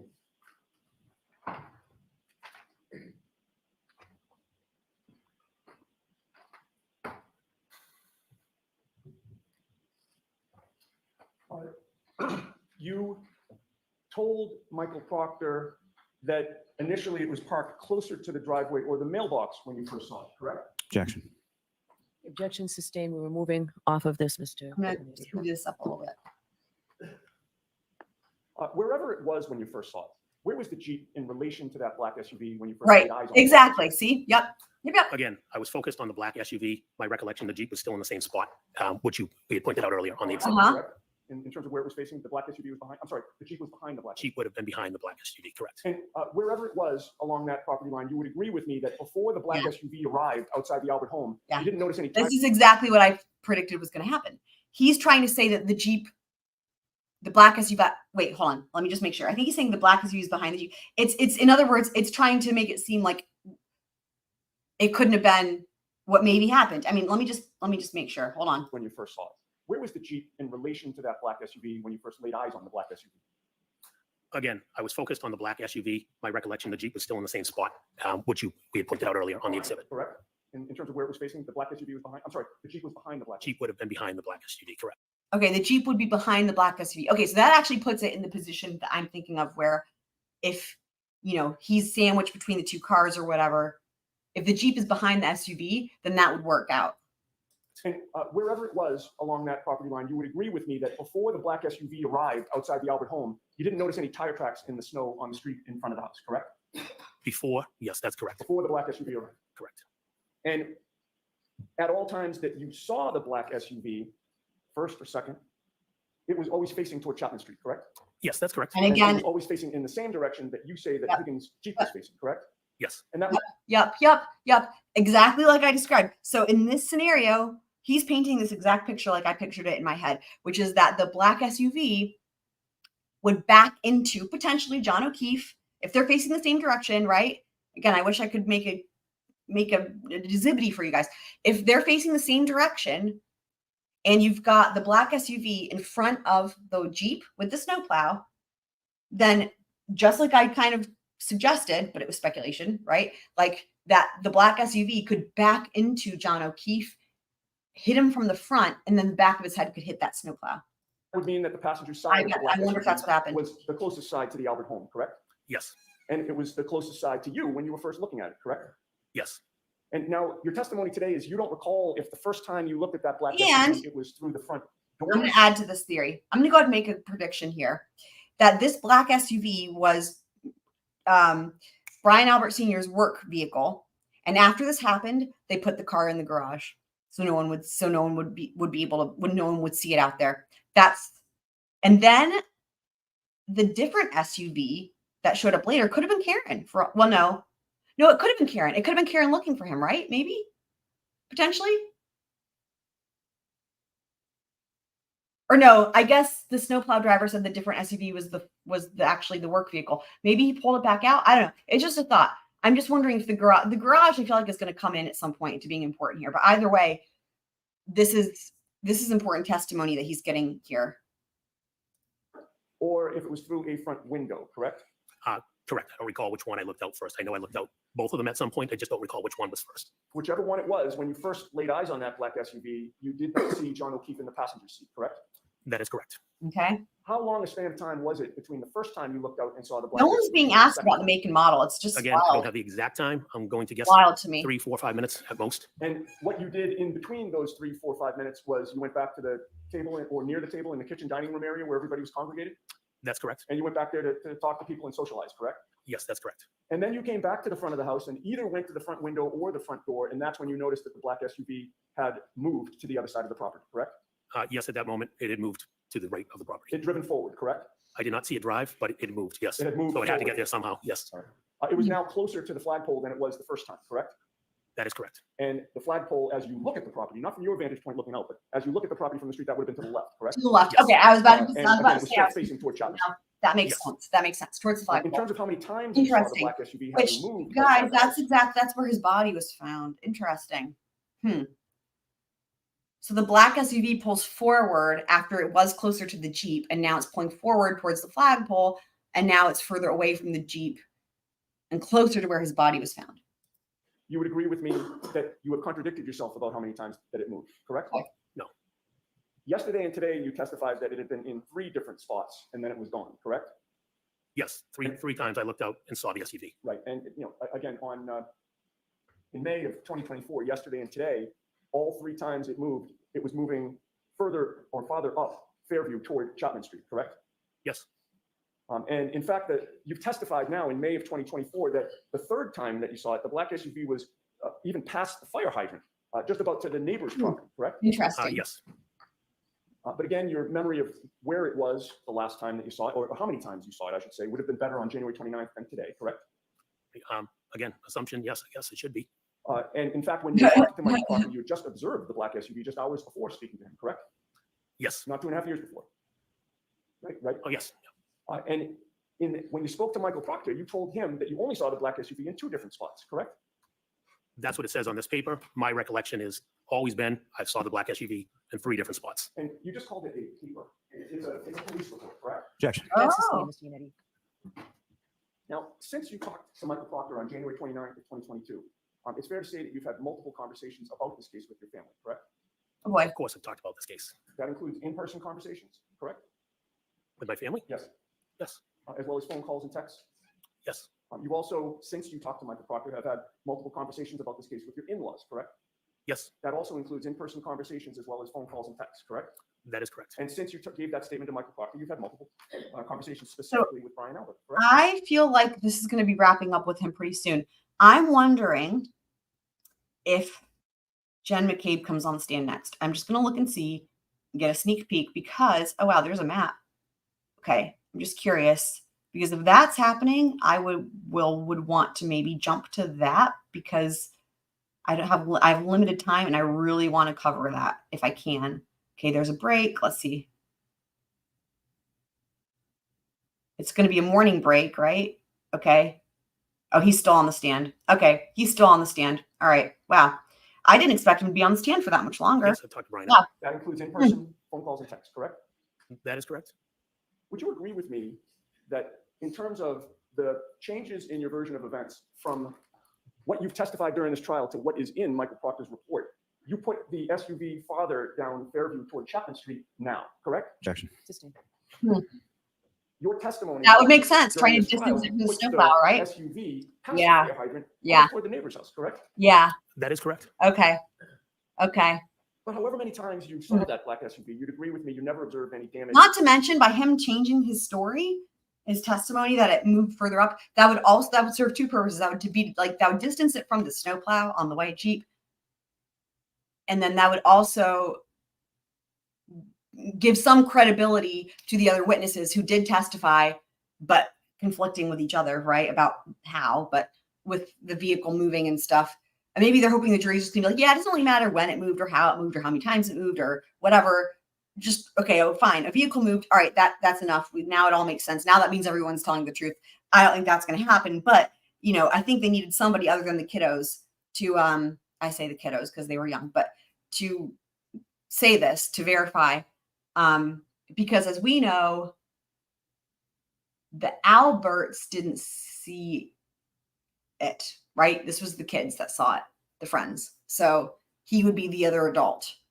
You know what I mean? Like this would be kind of maybe an attempt to verify their statements, but also maybe more importantly, to distance it from that snowplow. I kind of think this might be a good theory with the snowplow. The rear of that vehicle, correct? Correct. Never saw any damage to the rear right tail light, correct? Correct. You'll also agree with me that every time you saw that black SUV, the vehicle had its headlights on, correct? Ooh. I was looking as we talked about it moving up the property. I was looking at the back. I could see the back of the SUV. The assumption is the headlights were on. And why does that matter? Because if the headlights were on, they'd be pointing at the ground where the snow is, right? People would see a person, a dead body, or, in other words, if he was there, then they're either it wasn't a dead body, right? Or people are lying when they say they didn't see it. That's the point of this, right? The headlights. But I wasn't looking at the headlights. Yeah, that Well, matters. would have That meant matters. the Matters. area in front of the vehicle was lit up, correct? Especially because with snow, Yes, but like I said, it was further up the road. everything is Now, lighter, sometime right? after that black SUV When light arrived, shines. you noticed that there were tire tracks, I should say, in a V shape on the street in front Wow. of the Albert home, correct? That's Wow, correct. And interesting. those tire tracks were from the curb in front of 34 Fairview toward the neighbor's property across the street and then back toward the curb, correct? Yes, it came out, waved out to the across the street and came back in. All right. And the pattern of those tire tracks that you observed were consistent with the vehicle making a 3-point turn, correct? Objection. Can you answer that? I don't know if the vehicle made a 3-point turn. It could be consistent with because it was a wavy pattern. I've never looked at a tire tracks after I've done a 3-point turn to determine what they actually look like, but in and back out. I mean, There was nothing about those tire tracks Okay. that ruled I want out. to say real quick, this witness, like most of these witnesses so far have been really not credible, really even on direct. Like, I would say was one of the more credible ones so far, apart from the Greek couple and maybe one other person. I'm trying to even think, but he seemed maybe the most credible so far in terms of on direct for a long time that we've heard, especially for someone who was obviously actually involved that night at the house and stuff, right? Whereas the Kolakithis got the hell out of there, thank God. But this just shows the importance of a good defense attorney and a good cross, because you see what I mean? It's like all this information, and this is true with all of these witnesses, but including him, like all this information that we wouldn't be getting because it didn't come out on direct. But not only that, the evasiveness, the changing in their statements, because of course on direct examination, they're going to avoid all that, right? So this is really showing you the importance, because this is somebody who on direct seemed kind of credible, especially, at this point, it's a really low bar, right? But he met that low bar, I would say, at this point for people who were at the house and shit. But like, I think this is really, my opinion, this is going well for the defense because of a couple of reasons. A, they're diminishing his credibility, right? Why does that matter? Well, he's the first person we've heard from so far who said a couple things. One, that John O'Keefe potentially had plans to meet up with somebody else. We don't know who that is yet. Two, that his wife was in bed with him when the phone call came in from Karen. Three, that he assumes it was Karen who showed up at their house. He actually doesn't place her there. Again, it's evasive. He doesn't even identify the vehicle, just like all this other shit. He's like, it's a dark SUV. And I assumed it was her, but he's looking through the blinds. I mean, this is insane to me, really, honestly, like that this is even happening. How does nobody nobody has, it's like they're all fucking lying, but none of them have the balls to actually perjure themselves completely on the stand by saying they saw her or they saw her vehicle. Like, this is just getting kind of annoying at this point, right? But anyway, those were the three main things, in my opinion, that John O'Keefe maybe was going to meet with somebody else, that his wife was in bed with him when the call came in from Karen, and that Karen then came to his house and picked up his wife or whatever, right? So diminishing his credibility would then also, and impeaching him, could then, again, knock down the credibility of those three statements. That could be lies or whatever. But the other thing is that that is great about this cross is that not only is it going to be maybe knocking down some of what came out on direct, but they're actually getting information out of him that could potentially support their theory of the case with this, all this stuff about the truck or the snowplow, the Jeep, the whereabouts of these black SUVs, which again, he's not identifying. But like, that's why this is really important, because they're actually getting out information that can help them potentially. I think if this is going where I think it's going, then yes. So I just wanted to point that out. 3-point turn to you, correct? No. All right. You didn't see those tire tracks again until the black SUV arrived at the home, correct? This all matters. You mean, yes, I didn't see them previous to the black SUV. I can see where this is going. And the all this stuff is now going to really start to make sense with the cross examination from the defense attorney, because and it'll be interesting to see. I guess I would assume Jen's going to be after him, right? But the pattern of the tire tracks, the timing, the angle, that's all going to matter if indeed this was potentially, let's just say, it could be a different black SUV from Karen's, right? That's involved. And again, this snowplow theory is looking pretty good to me at this point. So, and Higgins Jeep was already there before the black SUV arrived, correct? Yeah. Yes. Yeah. So Higgins Jeep was already parked Okay. when there were no tire tracks in that area, correct? Yep. I didn't notice what I parked my car. We parked in the driveway and I walked in the house. So I wasn't looking at the tire tracks. So, but Higgins Jeep was already parked. Right. You didn't see tire tracks at that point, is my point. Yeah, well, I didn't see any. And at the point that you saw those tire tracks, there were no other vehicles in the area along the Albert family property line on Fairview other than Higgins Jeep and the black SUV, correct? That's my recollection, yes. Okay, so now we're going to go back to where I had left off with regard to meeting your wife, Jennifer McCabe, in the car after leaving the waterfront. You recall that we sort of left off with you getting in the car. Slow down a little bit. Wow, I didn't expect him to go back. Wow. Got inside the car, your wife ultimately called John. The length of this cross is indicative, in my opinion, of how important the defense team feels like this witness is for their theory of the case, because this is going longer than I kind of thought, and they're going back in time. This means that this shows a strategy like that, in my opinion, that they really know he has a lot of information that's going to be good for them if they can get it out of him, right? Along the ride home, correct? John O'Keefe had texted my wife, and my wife had called him. He was asking where to. I think he was asking for the where to, where's the address. So she called him to tell him. And you knew that he was asking that because the Bluetooth of the car was connected to her phone, correct? Ooh. I believe the Bluetooth was on. Again, I could hear his conversation. Yeah. My assumption is the Bluetooth was on. Right. You could hear both sides of the conversation, correct? I could hear John as well, yes. Yeah, your wife and John, correct? Yes, I was sitting next to my wife. I could hear her. And you heard John tell your wife that he was planning to go to 34 Fairview, correct? Okay. Yes. He had told your wife in your presence that he and Karen would meet your wife and you there, correct? He said, we're on our way. Right. And you knew, again, the plan was to go inside 34 Fairview, correct? So, yes. So they should have been alarmed when that didn't happen. Your wife happen. tell John Right. that 34 Fairview's off Chapman Street, correct? Either I was also talking, so I don't know if my wife was repeating, but yes, we did say off at Chapman Street. It could have been you, could have been your wife, but he was told it was off Chapman Street, right? That's correct, yes. And then your wife hung up with John, at least temporarily, but then John called back, correct? Yes, that's correct. He indicated he needed more specific directions to 34 Fairview, correct? Yes. And then you heard your wife, or maybe you participated in the conversation. I won't rule that out, but between the two of you, you did give him more specific directions, correct? Yes, we did. And either you or your wife. Yeah, this is you can correct good. me if you know if it's This one is of why they should have been expecting their arrival, which is what he said. He was like, yeah, I assumed this was Karen's car. But in other words, but that being the case, that cuts kind of both ways, because then also it's weird when you didn't do anything, when you thought you would have had an idea when they were pulling up, because you were talking to them, giving them directions contemporaneously. So then you should have been like, this is weird that they're not showing up inside the house, right? And I had another thought too. What was it? That that I wonder if what happened is, like, let's just say that Karen, they were going to come, right? And then let's say they had a disagreement over something. They've been drinking. Karen decides to go home. right? And like drops him off. And like, that's when something else happens involving the other SUV. I don't know, potentially. But again, some of these details seem like things that we might only be able to get in if she takes a stand, but we'll see. The other, but one of you told him to go down Chapman and take Fairview as if they were going to Bella's house, correct? Yes, we had mentioned go down Chapman to Fairview. You know where Bella lives. Okay. Drive past Bella's street. The house will come up on your left. This is And important. You previously explained that Bella was a friend of John's. I'm going to go ahead and make a prediction as to why this is important. This is important. The way that they're giving them directions, because there's two different ways you can access that road, right? And as we've heard from all these other witnesses, that would make a difference to what direction you're facing, which way you come. So the significance of this is it's going to show, because they're giving them directions as to which direction the vehicle, Karen's vehicle, potentially was facing when they pulled up based on the directions they're giving, right? Because that makes a big difference here. And this could potentially confirm or deny whether or not these black SUVs that have been seen at this time are her or not, right? Kaylee, and also your daughter Olivia, correct?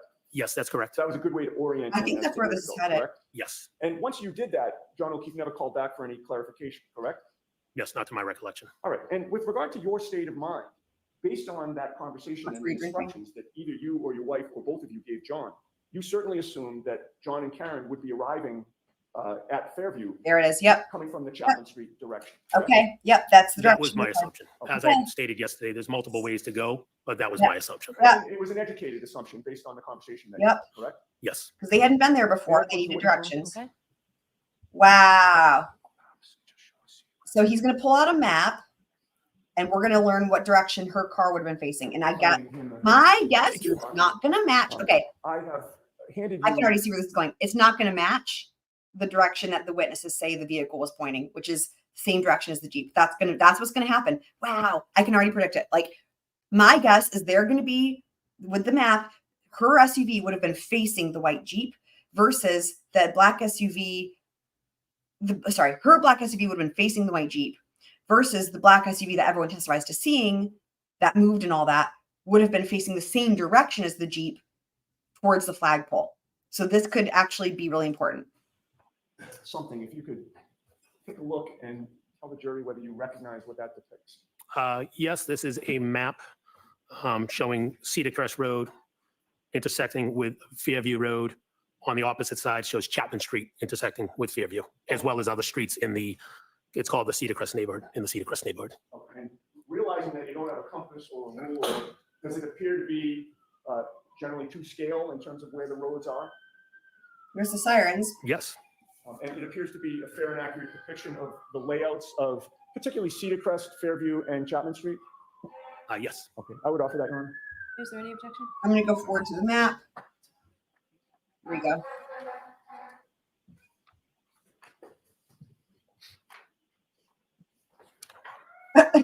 He's like, I don't know what to do.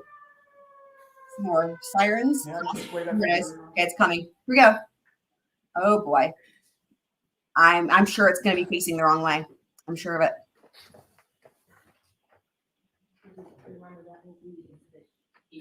Oh, thank you. What is displayed on the screen, Mr. McCabe, does that appear to be what I just showed you in Exhibit 88? Yes. You see that there's a red bubble there.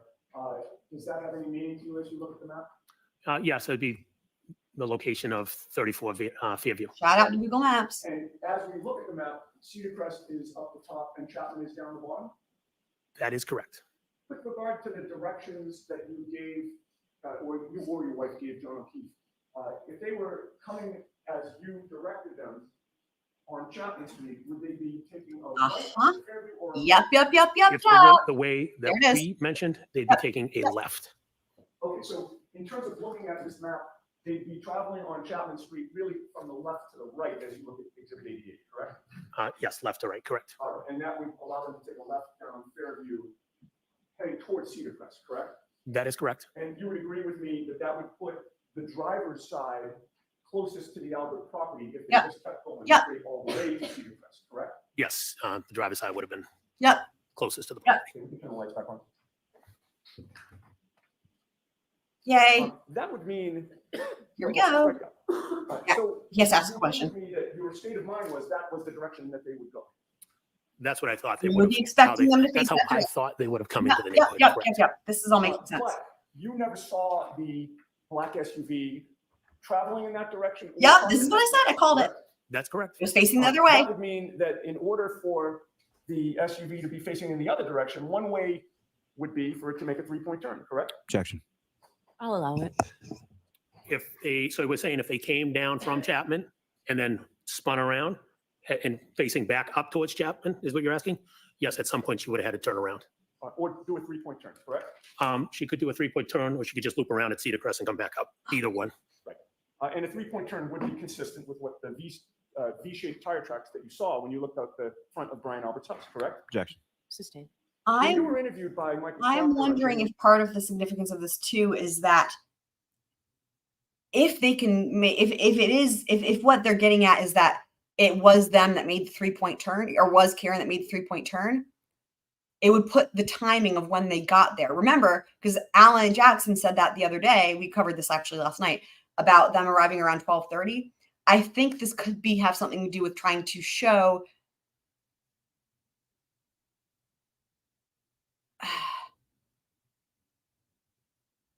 it could have to do with the Colin timeline, right? In terms of John O'Keefe and Colin being there. I'm still trying. Well, let me just keep playing it. I'm sure it'll become clearer. Yay! 29th of 2022. You had Glad not you like spoken the new with command. Ryan Nagel, correct? No. So it's fair to say you did not know what, if anything, Ryan Nagel had seen in terms of Ah. how or what direction the black SUV arrived in, correct? Okay. Objection. I don't remember what he said, but I'm sure we're gonna hear it. When you spoke to Michael Proctor on January 29th of Yeah. 2022, Yeah. the it phone was lips. conversation that your wife had with Yikes. John O'Keefe that you were either participating in or listening to, that was regarding the directions. That was fresh in your mind on January 29th, Yeah. correct? Yeah. Those directions had just been given to John. If anyone remembers what direction what Ryan Nagel said specifically about the black SUV, because I can't remember. We've heard a lot of testimony, and it's hard when it's all not the same. Like if it's the same, it's easy, but when it's all different and different details of it are conflicting, it's harder to remember. So if anyone wants to remind me although we will probably hear it, but just in case. The night before or really hours before, correct? Yes.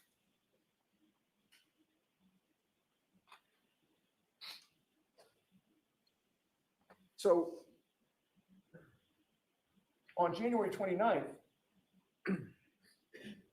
when you're talking to Michael Proctor, believing that John had driven down Chapman Street, you were trying to square in your own mind how the vehicle wound up in the other direction when you looked out the house, correct? Objection. Were you?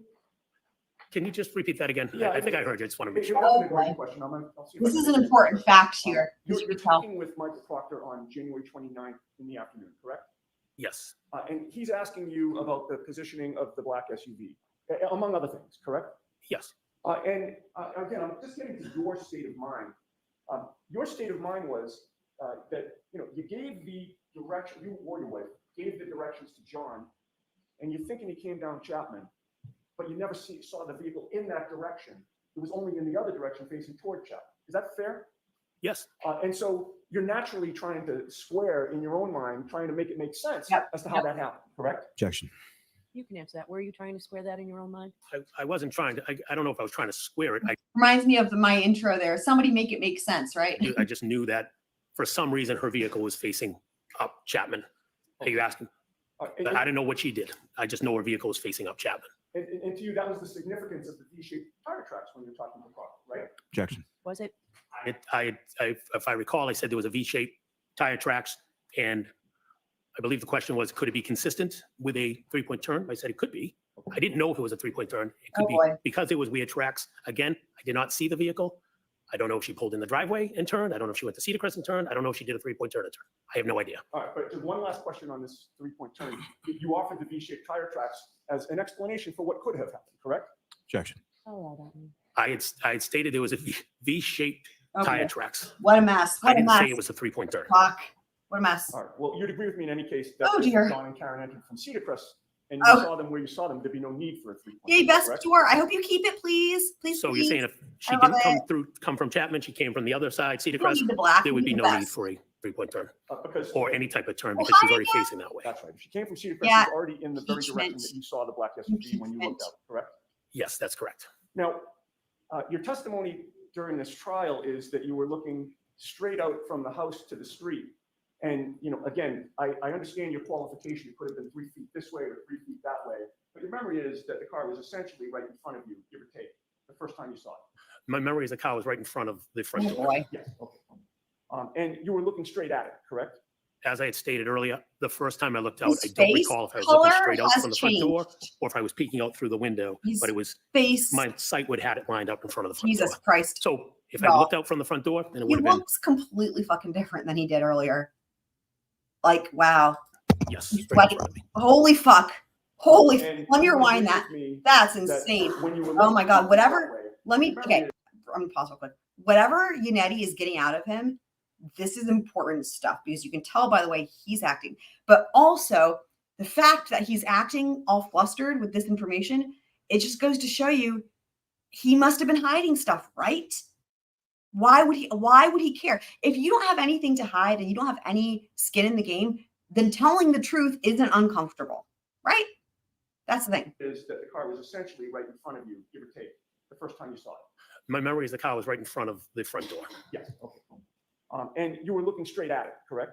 As I had stated earlier, the first time I looked out, I don't recall if I was looking straight out from the front door or if I was peeking out through the window, but it was, my sight would had it lined up in front of the front door.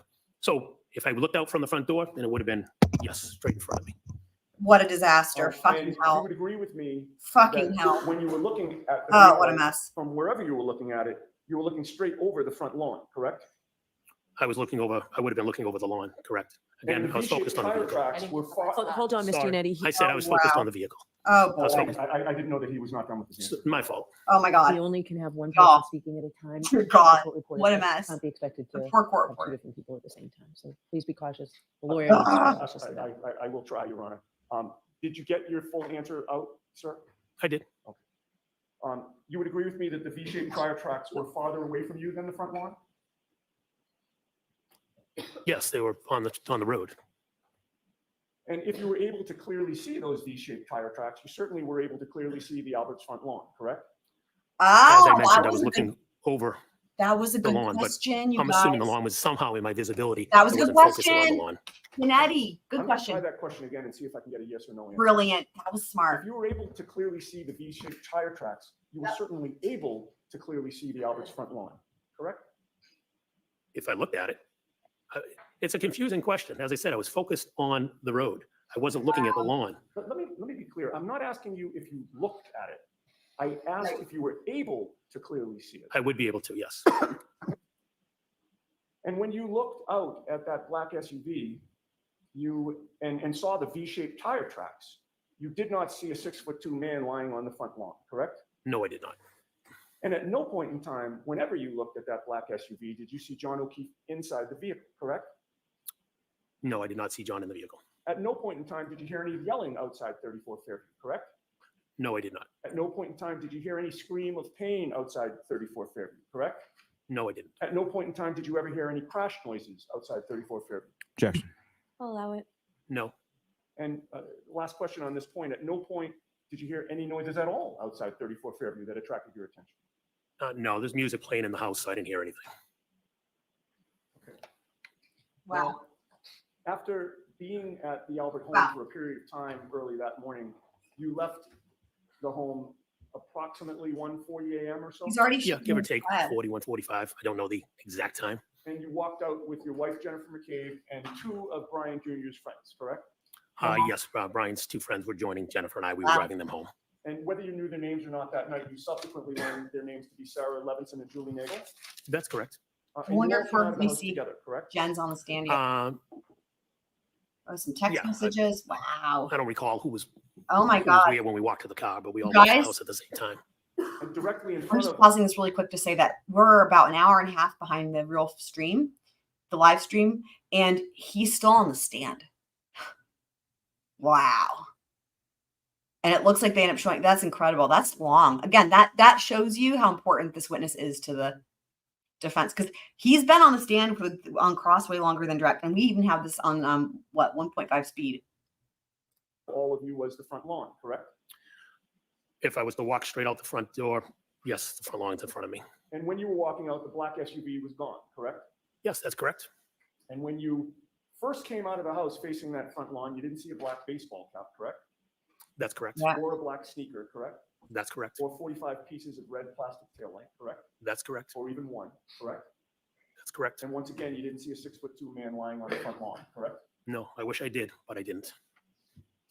As you were walking out with your wife and these two other women, none of them yelled that they saw anything like that, correct? Correct. And then you all piled into the vehicle, which was in the driveway, correct? Yes. You and your wife got into the front, the driver's seat and the passenger seat, correct? Yes, I sat in the driver's seat. My wife was in the passenger seat. I had to brush off the car, but that's where we sat.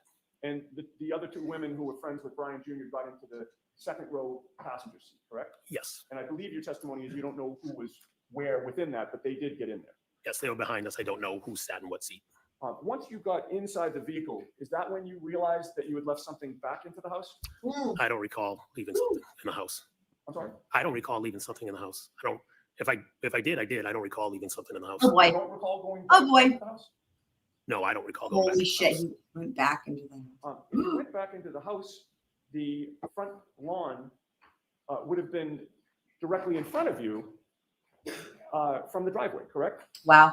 The lawn would have been to my left, and I would have went up the walkway to Right. the house. Okay, well, that's my next question. When you went up the walkway, the front lawn would have been to your left, right? Yes, that's correct. And then coming out, you would have had the same view that you'd had the first time, correct? Yes, I would have come back out the same way down the steps to the left. Yeah. And without going through all the various items that I asked you about in terms of not seeing on the front lawn, the speaker, the cap, the tail light, et cetera, you didn't see any of that stuff at any point the second time, correct? Correct. I did not see anything. Okay, so now you're finally back in your vehicle and you are backing out of the driveway, correct? Yes. Is it fair to say that to get to your, well, strike that. Is it fair to say that to drop the women off, your plan was to head toward Chapman Street? Yes, that's what we did. Which would mean that as you back out of the driveway, the rear end of your car would have been facing towards Cedar Crest. Correct. And then you would straighten out and now you've got a straight shot up toward Chapman Street, correct? Yes. And it would also mean that you drove the length of the Albert's property, correct? Yes. While you did that, sir, Julie Nagel never said, what was that, did she? I did not hear Julie say that. She never said she had seen a black object, correct? I did not hear her say that. She never said that she saw a black blob, correct? I did not hear her say that. And she didn't Wow. say that the black blob that she supposedly saw was 5 or 6 feet in length, correct? Again, I did not hear her say it. And she never said that she might Wow. have seen a There it black, is. correct? Y'all, bombshell, are you I did there? not hear her. You talk about in the car? Correct. Yeah, I did not hear her say it. Oh my You God. were right there driving, correct? Here it is. I was Yes. driving, obviously All right. focused on the road. Y'all, so the only person who testified yet to seeing anything in the ground, and remember it was a black blob. Wow, that's shot to shit in my opinion. Now, see, he worked his way up to get this information out of this witness. That's why this cross has been going so long. He's already impeached. That was well done, Mr. Yannetti, because you can't just start The with that. windshield wipers, it was snowing Wow. pretty heavily. You didn't have earplugs in. I didn't, but they were all talking in the car. You didn't have AirPods in. No, I didn't. Certainly not the noise cancellation AirPods, correct? Correct. I did not have earbuds in. And you never Right. And I mean, the reason he's saying, so he probably, okay. I wonder why he's lying about going back into the house. Because the important thing that I'm getting out of this is that he's like, I didn't hear her say anything about a black blob. But I'm wondering why. I don't remember. I guess it's just like you would have seen a body there or whatever. You would have seen something, right? So he must know the timeline that the Alberts are trying to, finagle in order to even know to lie about that detail or whatever. But I'm sure he'll get impeached if that's what happened. stopped the car because you never heard Julie Nagel say anything about anybody being in trouble, correct? I did not hear her say it. Yeah, that's the important thing right now to me. You woke up the next morning, as you said, to screaming, correct? Yes. Yes. Screaming was so loud that you thought that the person screaming was actually in your bedroom, correct? That is correct. That was, and it startled you, fair to say? Yes, it did. So remember, there were a lot of problems I had with this testimony on direct. I wonder what he's going to bring up. I was saying, how is it that he's confusing a grown woman, an adult woman on the phone for one of his daughters being there in person? And then there's the whole bullshit story about he's looking through the blinds, so he can't tell if it's Karen or whatever, but he thinks it's her. I mean, anyway, we'll just see. And then ultimately, Right. you learned that Karen Reed ended up in your driveway, correct? Yes. You could How did you know hear it was her? her screaming outside, correct? I could hear her outside, correct. She was hysterical. I don't know. She was screaming Jen. She just kept repeating Jen. Oh, and remember, the other important thing too was he testified that his wife Jen is really calm in these situations, and he seemed to actually, that seems truthful, but that flies in the face of everything we heard from Brian Albert Sr. So In a hysterical manner. Yeah, Jen, yes. And she was screaming so loud that she was in danger of waking up the whole neighborhood, correct? She was loud, correct. And other than screaming Jen in that hysterical tone, you really couldn't make out her words a lot of the time, correct? Not when she was outside my house, no. yeah, Skipping ahead to when you went back to Fairview that morning, it's fair to say that when you went, did you say that you were inside Fairview at maybe around 7 a.m.? Is that a good estimate? Yeah, I don't know the exact time, but it was now he's gonna walk it back. I mean, they're gonna fry him. This is great. There's a lot of finagling, I have to say. There's a lot of finagling. give or take, could be a little before, a little after, but somewhere in that vicinity. Yeah, let's And just I believe you back that up. testified that Walk it back. The only people inside that you saw there were your wife, Brian Albert, and Nicole Albert. That's- In addition to Officer. So at that moment, that's who I recall seeing there. Okay, so there were, and you didn't know where Brian Jr. was, whether he was sleeping, but you didn't. Right, because Brian Jr. was I don't home. recall seeing him at Oh, that moment, fucking no. hell. And Officer Lank was the only police official that you saw inside, correct? At that moment, correct. Okay. Now, in the days after January I'm 20th, glad the jury can take notes. you participated in a group text exchange with 3 other people. Here we go. Group text. Oh my God, you Um, guys, y'all. Can you name the 3 people? This is like Christmas. You We're had gonna a get- group text chat Finally, going with your wife, Jennifer McCabe, we're finally going to your get to text brother-in-law, messages. Brian Albert, and your sister-in-law, Nicole Albert, correct? Yes. Oh, yes. I'd like to ask you some questions about that group text chat, if I might. Sure. You would agree with me that on February 1st of 2022, that was 3 days after John O'Keefe passed away, correct? Yes. And at No. some point on February 1st of 2022, He's laying foundation to get these text messages in. I'm going to go forward a little bit to the text messages because that's what I'm not concerned with. You know, we can go over the foundation and stuff when we do the recap, but I want to get to the tea, as they say. Look at him. He's waiting for it. 02150. No, show it to him. Don't. Death is imminent. Oh my God, look. Wow. You chose it. Show it to Oh, Mr. I'm Miller. sorry. And What a don't mess. reference what it is. Fucking hell. First try. Look at him smiling. Did you guys see that? Hold on. Look, he's smiling. Hold on. Let me go back. You guys. If I texted that, you could show it to me. Oh, you know what that means? By all means, let's show it to him. Watch you guys, Unetti laughing, smiling here. And it's like, he deserves it. I don't Show blame it to him. Don't. This is fucking. Attention. Oh, you chose it. Show it to Oh, I'm Mr. Miller. sorry. And don't reference what it is. You think this is my first Look try? at him. Wow. Incredible. He's excited. I'm showing you a document, sir, and you look up. Look at his face. He's like, oh, I don't know what this I thing. don't use glasses, but I can't see this. I So maybe I need glasses. bet you can't fucking hell. All of a sudden, I'm making it out. I he got it. forgot how to read, you guys. He forgot how to read. No, he says he doesn't. No, it's wear not. it. It's just dark, but I got it. He forgot how to read. That's what it is. I love it. He's like, what's this? I don't know. Letters are confusing now because my brain is fried. Wow. What the hell? Wow. I've never seen anything like this in my life, If you're honestly. struggling, I I'm reading mine, right? The middle one? He is Yeah. really struggling. Yep, I got it. Holy shit. Oh, yeah. Oh, and that's what she I said see it. also. That's what she said. If I may just grab that Yes. back. Thank you. Wow. Oh my God, look at the arm. That's a new Having one. reviewed that document, is your memory refreshed? Holy shit. I've never. I see that I texted what you said I texted. The troopers were outside of the house. Oh Yes. my God. That's my question. This is a page. Oh that my God. Contains the group text that you had with Jen McCabe, Wow. Brian Albert, and Nicole Albert, correct? Yes. And Wow. in terms of the question that I asked you, Oh boy. you now acknowledge that you testified troopers back out front, but in front of Asian House, correct? That's correct. Asian house. Mr. McCabe, what is an Asian house? Mhm. The next door neighbors to the Alberts were Asian. Wow, rude. So you mean that a family of Asian origin lived next door? Wow. Yes, Let's They hope were there's the not an next Asian door neighbors person on the to your jury. brother-in-law and sister-in-law? correct. They lived, if you come out of Fairview, they Wow. lived to the right of the Alberts. Wow. And did you know their last name was the Chungs? I had no idea that, I've never met them. I don't know their last names. Wow. I just knew it was an Asian family next door. And you didn't feel the need to ask their names or try to call them by their names? I've never Objection. met them, sorry. Objections sustained. You know what, Ms. Giannetti, let's come to sidebar, please.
Wow.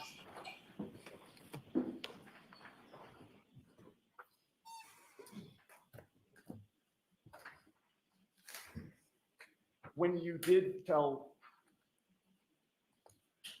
the group chat about the troopers being at that house, nobody asked you to clarify which house you were talking about, correct? Objection. I'll allow that. Did anyone ask you to clarify? Nobody asked me to clarify that I recall. In fact, Brian Albert responded with just a question right now. Do you recall that? Yes, I think that was on the screen you just showed me. And you responded yes, correct? Did I get to see all the text or no?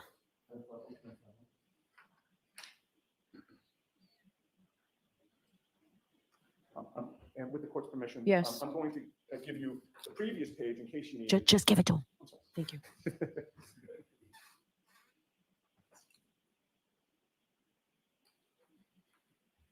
I'll just give you one, and if you need the other, just let me know. No problem, thank you. And again, just look at it silently to yourself and look up to me when you're done.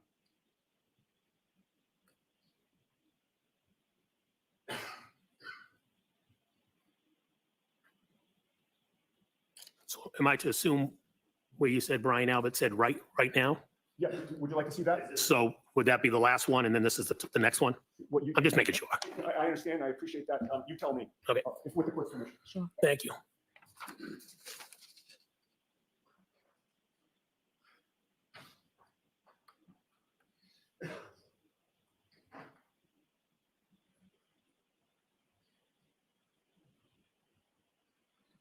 Yep, that's what I was just looking for. I may collect the document. I didn't read the rest of it. No, take your time, please.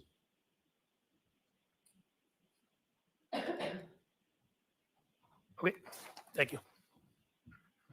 Thank you. You're welcome. You would agree with me that after you told the group in this group text that the troopers were back out front, in front of that house, Brian Albert's response was right now? Yes, And then you said yes, correct? yes, And then Brian Albert replied, okay, correct? Objection, Your Honor. As of the reading. Okay. Is that how he replied? that's what it just said, yes. All right. Now, at that point, you texted the group that you were trying to get a picture of what you were seeing, correct? I didn't see that on the text. And you don't deny that you said that in the text, Can you correct? show me the text, please? Oh, sure. Oh, did you say you didn't see it in the I didn't text? see that, I'm no. sorry. That's probably because I didn't give it to you.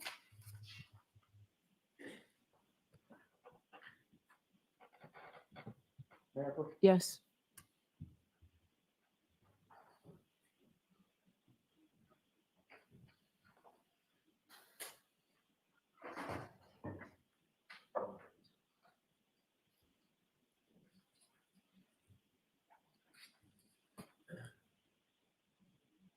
Have you shown those both to Mr. Lally? That's the next page after this one.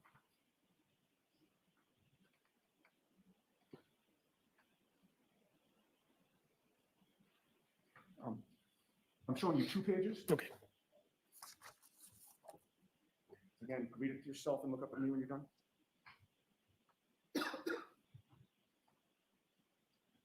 Do you have a phone with a flashlight on you? I don't have a phone on me. If you have a flashlight, I'll be able to see it. Do you mind? Oh, Just Nancy, dark. Madam Court Reporter, Mr. Clerk. Oh, okay. Thank you very much. Thanks, Jim. All right, much better.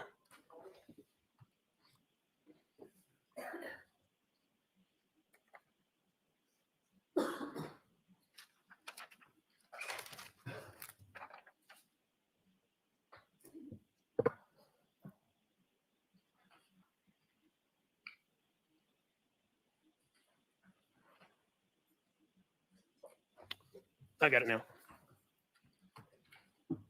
Grab that from you. Thanks. Having reviewed that, do you acknowledge that you texted the group that you were trying to get a picture of what you were seeing? Yes, I said I was going to try to take a photo. You would agree with me that you were watching what was going on, correct, on February 1st? No, I just happened to be driving through the neighborhood at that moment. So you happen to be driving through, and then you texted the group to tell them what you saw, correct? Yes, And then you didn't just keep driving up the road and leave the area, did you? I think I did. Well, I don't, unless you tell me I went back, I think I did. I said I was going to try to take a picture. right, that's my point. Yeah. You weren't, just having seen the troopers back out there at that house, in your mind, you still weren't done, correct? I was going to take a picture to show them, oh, the troopers are outside your house. Right, so in answer to my question, you weren't done with that scene, correct? I think I was, because I don't know if I took a picture. Well, I think I went through.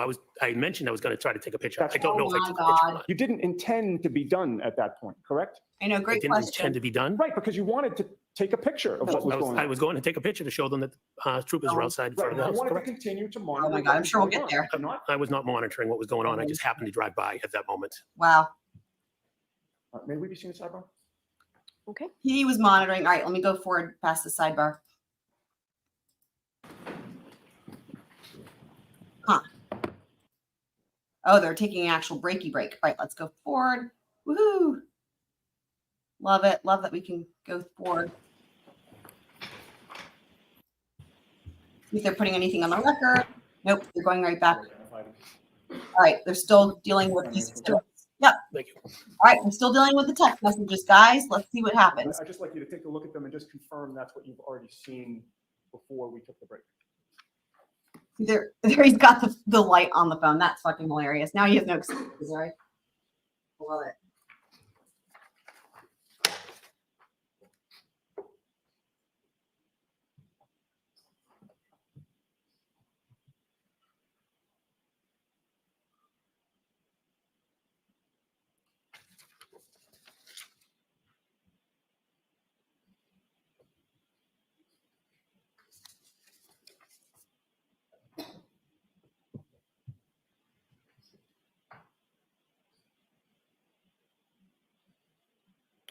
Yes, these are the ones you showed me earlier. Thank you, sir. May I approach? Yes. Having reviewed those, sir, does this appear to be an accurate transcription of the sequence and the content of the group text chat within that time frame? Yes. I would offer that, Your Honor. All right. The only concern I have is I don't want to give the jury something they need a flashlight to read. Well, my next. So can I see it? Of course. Why don't I see? Yeah, so she's gonna have to be like, is this actually really that hard to read, or like, is it just him? Let's go forward.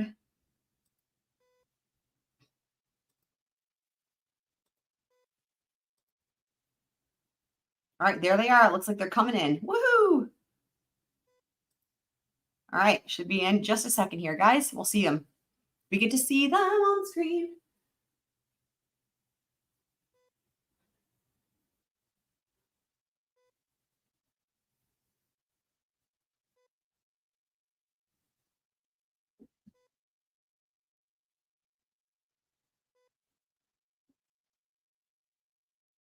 Thank you.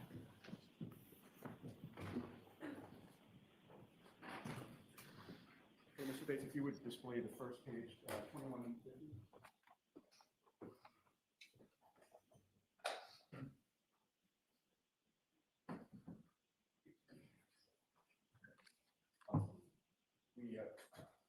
How is your distance vision? Are you able to read what's on the screen? I don't know why it's on blue. This is. Can I have them in front of me Can while I you're have that? Thank displaying you. them? Yes. Mother of God. Thank you very much. And feel free to use the flashlight. there. Yes, All thank right. you. Oh, yeah, Oh, that's much better. Okay, Yes. now we can all see it. With regard to your. You have some times there, DSN. That we talked about, can you confirm what you texted at 1:34 and 27 seconds in the afternoon of February 1st, 2022? Yes. Do you want me to? Oh, troop is back out front, but in front of Agent House. Looks like more has been dug up there for at least,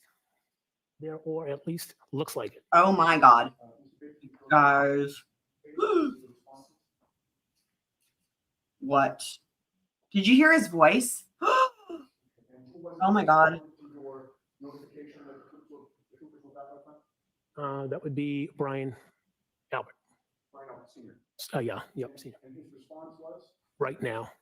And that was at 1:34 p.m. and 45 seconds? Yes, it was. And you took that to be a question, correct? Yeah, asking right now, yes. And we can move to the next.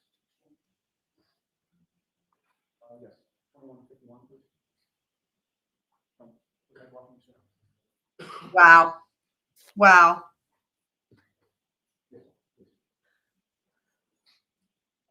And you responded to Brian by saying? I love this program they're using to pull up these. I responded, yes, And that was at 1:34 p.m. and 56 seconds? yes.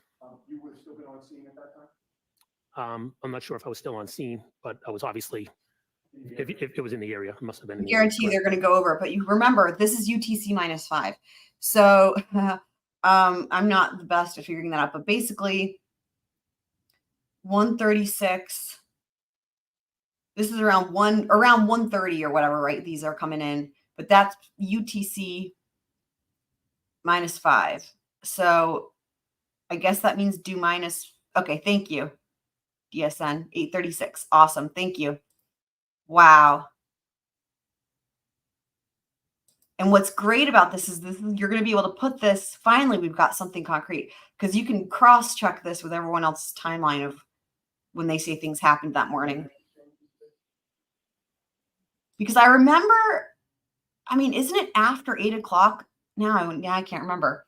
When the Alberts claim, I'm putting claim in air quotes here, that Jen McCabe burst into the room, their bedroom. Wasn't that after 8 o'clock?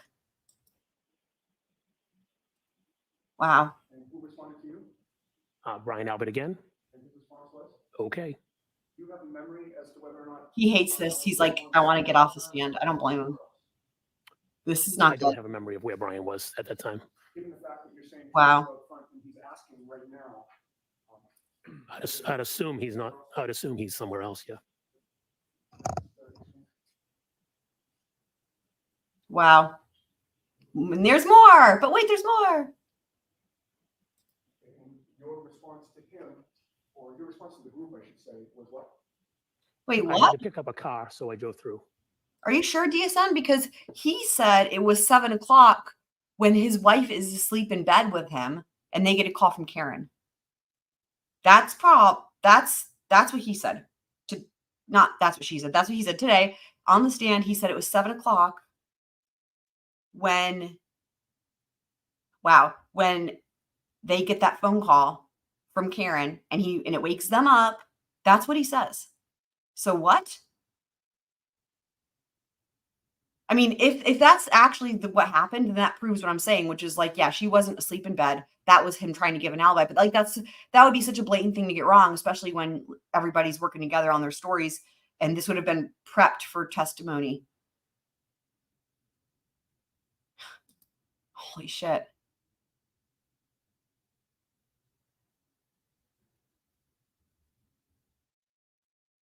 Okay. Let me do something real quick because this is important. Remember, they broke the day yesterday with this in the middle of this testimony about the waking up bit, and they started it with that today. So hold on. I'm gonna find where we are here, and I'm gonna go. Let's just check it out real quick to verify, because you know me, I don't want to ever make assumptions, and then we will go back to where we are here. This matters, right? So, all right. I do.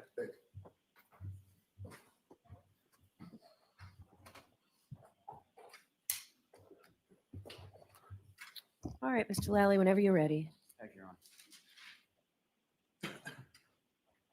Oh boy. Good morning, sir. All right, Good let's morning. double check this. Where left off yesterday, you had gone to bed on the 28th, correct? Yes, that's correct. Friday night. And at some point you woke up on the later in the morning on the 29th, correct? Yes, Saturday morning. And do you recall, sir, what awoke you on that morning? Yes, I do. What was that, sir?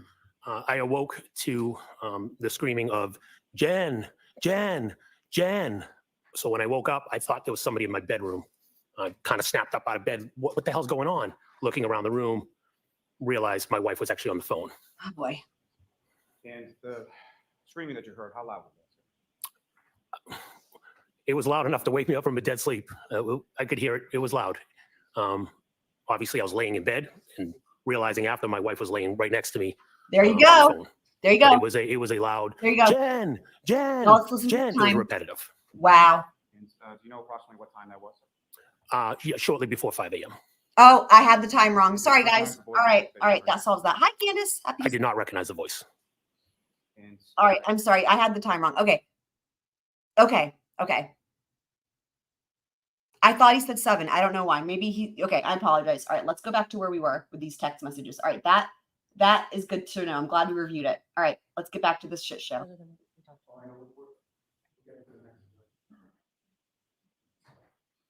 about. Wait, I went too far. Let me go back a little bit. All right. Yeah, asking right. Not sure if I was still on scene. This but is I was about where we obviously- were. If it was in the area, it must have been in the area. Correct. Okay.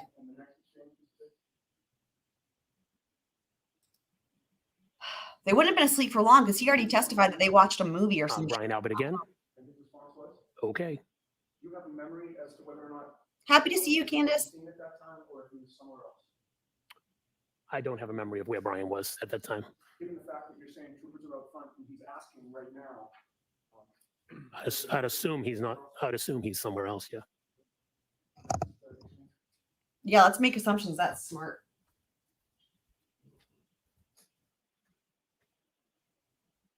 And your response to him, or your response to the group, I should say, was what? I had to pick up a car, so I drove through. All right, so this is a little further than what we talked about. I know we're getting to the next.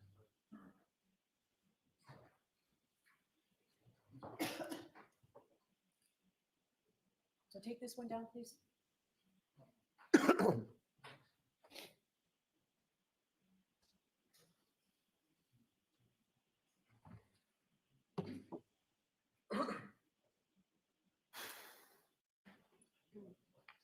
Get some more exhibits here. Hopefully. The second bubble, please, Mr. Bates, on 2152. I like that girl's jacket that was sitting there. Like suit jacket type thing. Now we're at 1:35 p.m. and 16 seconds, Mr. McCabe. Yes, that's correct. And your text to the group of you, your wife, Brian. And Oh my God. Trying to get pictures. Mm-hmm. And at this point, I've asked the next bubble. be displayed. Yeah, he's monitoring the situation for them so that they don't go out there. Because remember, right? Like, okay, we're gonna have to think about the timeline here because remember, their whole things, we had no clue. We didn't see anything that was going on, right? So they're staying in the house acting clueless. So he's monitoring the situation, I guess, taking pictures, thinking no one's gonna figure out. He's like, he's clearly monitoring this for them. Ugh. Wow. The next bubble comes from Brian Albert. Yes, Brian Albert. And that's Voice. 1:35 and 30 Christina, let him. Wow. The screen speaks for itself. If it doesn't, then the witness. What time is that at? 1:35, 32. And his Wow. response, does that appear to be a typo? PK. I'm assuming. The next bubble after that would be 2153, please. to the top.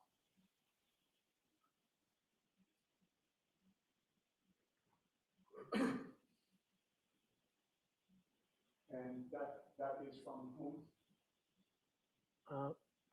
Brian Albert, All right. And the time there? Are you able His to read voice. that out? does that say 135, 34 or 138? Wow. Whatever it says. If you can't see it, you can't see it. Next. Sure. And his response was, Okay, does that appear to be correct in the PK? I'd have to go back and, What, the previous one you Next question. Sure. All right, we can take that off for a minute. I'd like to just go over two more areas of these group chats with you. You would agree with me that later that same day on February 4th, the four of you, your wife, Brian Albert, Nicole Albert, discussed in that group chat the fact that Michael Proctor was talking to Kerry Roberts over the phone, correct? We don't know that much about Carrie Roberts yet. I'm curious. At 3:01. I know, right? And 48 I'm curious seconds, what we're going to learn about Carrie you Roberts. commented on the interview of Michael Proctor with Kerry Roberts, did you not? Objection. Sustained. May we be seen? Okay, sidebar. Park. Let's park the car at the sidebar. Love being able to just go forward like this. This is great.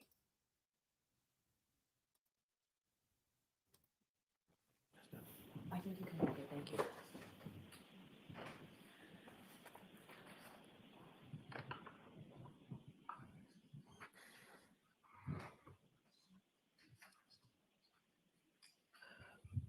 So I'd like you to not leave the witness in the dark if there's something that he can have.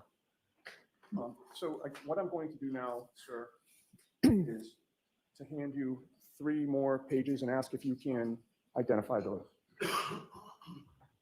thank you.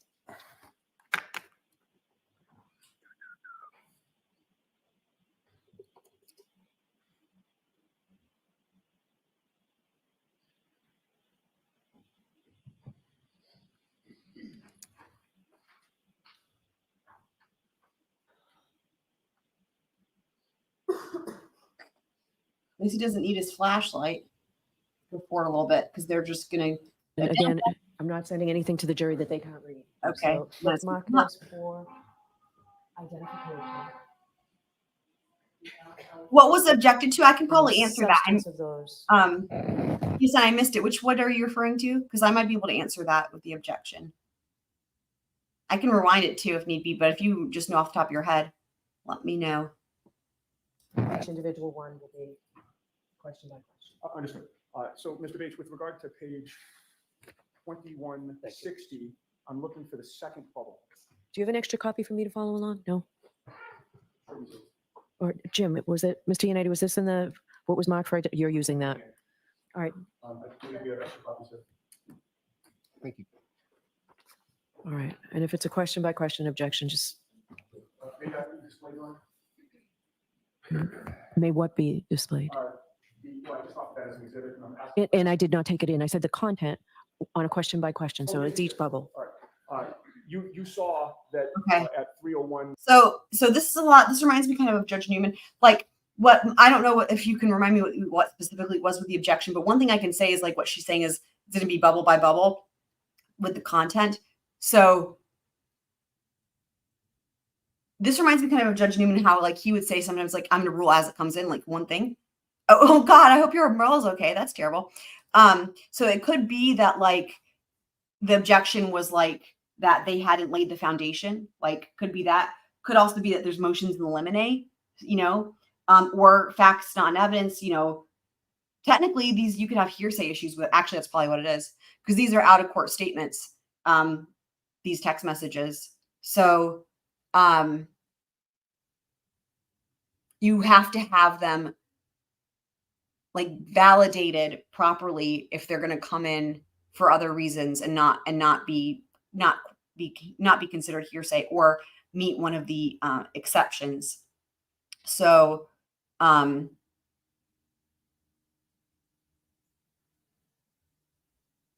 yeah, technically they would be hearsay, but they have to get around that. PM and 48 seconds on February 1st that you texted, quote, very weird that she's been barely interviewed. The whole dead comment was just told. I was supposed to have them talk last night and forgot to tell Proctor to call her. Do you recall that? I recall it, correct. Those were your words, correct? Yes, they are. And may that be displayed? Too? No, it's in. We may display it later, but I'd like to move this testimony along. So that's in evidence. And then in that discussion, at 3:03 p.m. and 15 seconds, it was Brian Albert who texted, quote, "Hope they don't think she's making it up after the fact for some reason," end quote, correct? Objection. I'll allow that. Can you read the timestamp again? It's the Yes, second it's on page. page 02161. Oh, I found it. Yeah, Yes. it's in the middle. I got that timestamp correct? 3:03:15. Correct. And I read that accurately. Hope they don't think she's making it up after the fact. Yes, that's correct. And then less than a minute later at 3:05 and 32 seconds, you replied, yes, she was hardly interviewed, and I think just answered what was asked. Oh, I'm sorry, strike that whole.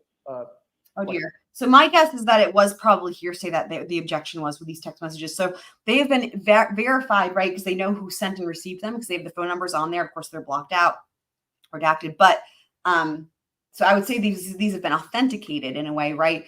But right, we know this from all the other trials that you have to, even if it's authenticated, it can still be considered hearsay. So it would have to.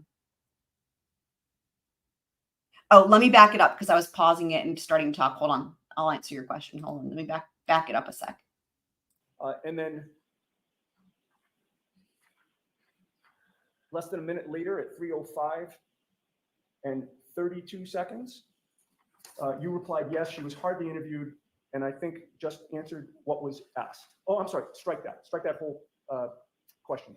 I skipped his next response, which was at 3:05 and 2 seconds, where he said, but if they barely interviewed her, that's on them, correct? That's from Brian. Yes, that's correct. Okay. I maybe didn't go back far enough to hear the objection that you're referring to. Hold on, let me see. And Albert, who texted, quote, hope they don't think she's making it up after the fact for some reason. Wow. Correct? Objection. I'll allow that. Can you read the timestamp again? It's Yes, the second it's on page. page 02161. Oh, I found it. Yeah, Yes. it's in the middle. I got that timestamp correct? 3:03:15. Correct. And I read that accurately. Yeah, the objection would have been a hearsay objection. Really hope they don't think she's making it up after the fact. Yes, that's correct. And then less than a minute later at 3:05. So it was, she let it in. So, that's always the judge's call. And we're not hearing all the thoughts on this, but if it's reasons it could be in this case, an exception is if it's not really offered to prove the truth of the matter asserted. There's other exceptions, but really they wouldn't apply here, I don't think. And 32 seconds, you replied, yes, she was hardly interviewed, and I think just answered what was asked. Oh, I'm sorry, strike that whole question. I skipped his next response, which was at 3:05 and 2 seconds, where he said, but if they barely interviewed her, that's on them, correct? Remember, guys, the first thing about hearsay, regardless of what form it comes in and who it's about, the very first thing you have to remember if you're trying to figure out if it's hearsay is it being offered to prove the truth of the matter asserted? Well, and is it out of court? First thing is out of court, right? Is it an out of court statement? And then second of all, is it being offered to prove the truth of the matter asserted? If it's not being offered to prove the truth of the matter asserted, it's not hearsay. So therefore, you don't even need an exception. But if it is being offered to prove the truth of the matter asserted, and it's an out of court statement, then it is hearsay. But then, of course, as we know, there's a lot of exceptions. So hopefully that makes sense. It's from Brian. Yes, that's correct. Okay. Now, with regard to that exchange, you would agree with me that you were talking about Kerry Roberts being interviewed by Michael Proctor, correct? I don't want to make an assumption. Do you have the text previous to this that shows that we're referencing Kerry? I do, and I'll show you that only. Oh, boy. Yeah, I don't want to assume something. I understand. I'm going to show you one page and ask you to look at it silently to yourself. Okay. Go forward a little bit. Okay. You just look up. I'm struggling to read as per usual. Yeah. Again, my assumption it's Kerry based. So that didn't help you. My God. Can I go back another page? Feel free. Oh, for fuck's sake. I hope your umbrella's okay, DSN. Okay, that's what I was looking for. Yes. His memory has been. Did those previous pages refresh your memory about the context of your group chat conversation? Yes, it did. And certainly it was talking about Kerry Roberts being interviewed, correct? Yes, it was. And you were passing along information about that interview to Brian Albert, were you not? Yes, I was letting him know that Kerry was being interviewed. I know I've never seen this before You were ever. telling him things that she was saying, correct? You can't hide behind reading glasses, so he's using the flashlight. It's amazing. Remember you said Really the first special. red comment was just told? Objection, Your Honor. Sustained. All right, in any case. we're gonna move The on to objection very last, there, uh, by the way, the objection there would have been argumentative, but I wanted to point out that you can see that beyond that flashlight, there's a light from the courthouse shining right down on his little, whatever you want to call this cubicle. I don't even know what you call it. This is unique, but there's already, even when he moves that, you'll see there's a light, like a spotlight from overhead shining right down on there. So this is hilarious. discussion that I'd like to ask you about. Yeah. Um, Oh, I guess it is from his phone. Never Earlier mind. that day, February 1st of 2022. Wow. Holy crap.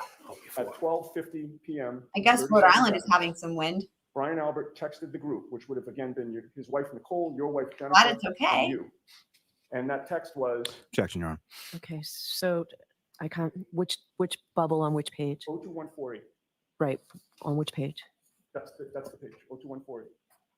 Okay, so I don't have it. The bubble is the second of the three bubbles. So I don't have it. I don't have. I don't know what the objection's pertaining to. Jurors, I apologize that this is taking so long. Wow. You know what, Ms. Giannetti, why don't you? Uh-oh. She's getting mad. Uh-oh. Holy shit. So you're objecting to it, so I'm not going to let you say what it is. You can show it to the witness. Yes, well, Which one is this? second bubble on 02148. Then the third Identifying by the bubble. 02148. And then the first bubble on 02149. That's all I'll be asking about. Thank you. All right, so I won't allow, based on the objection from the Commonwealth, the second bubble on 02148.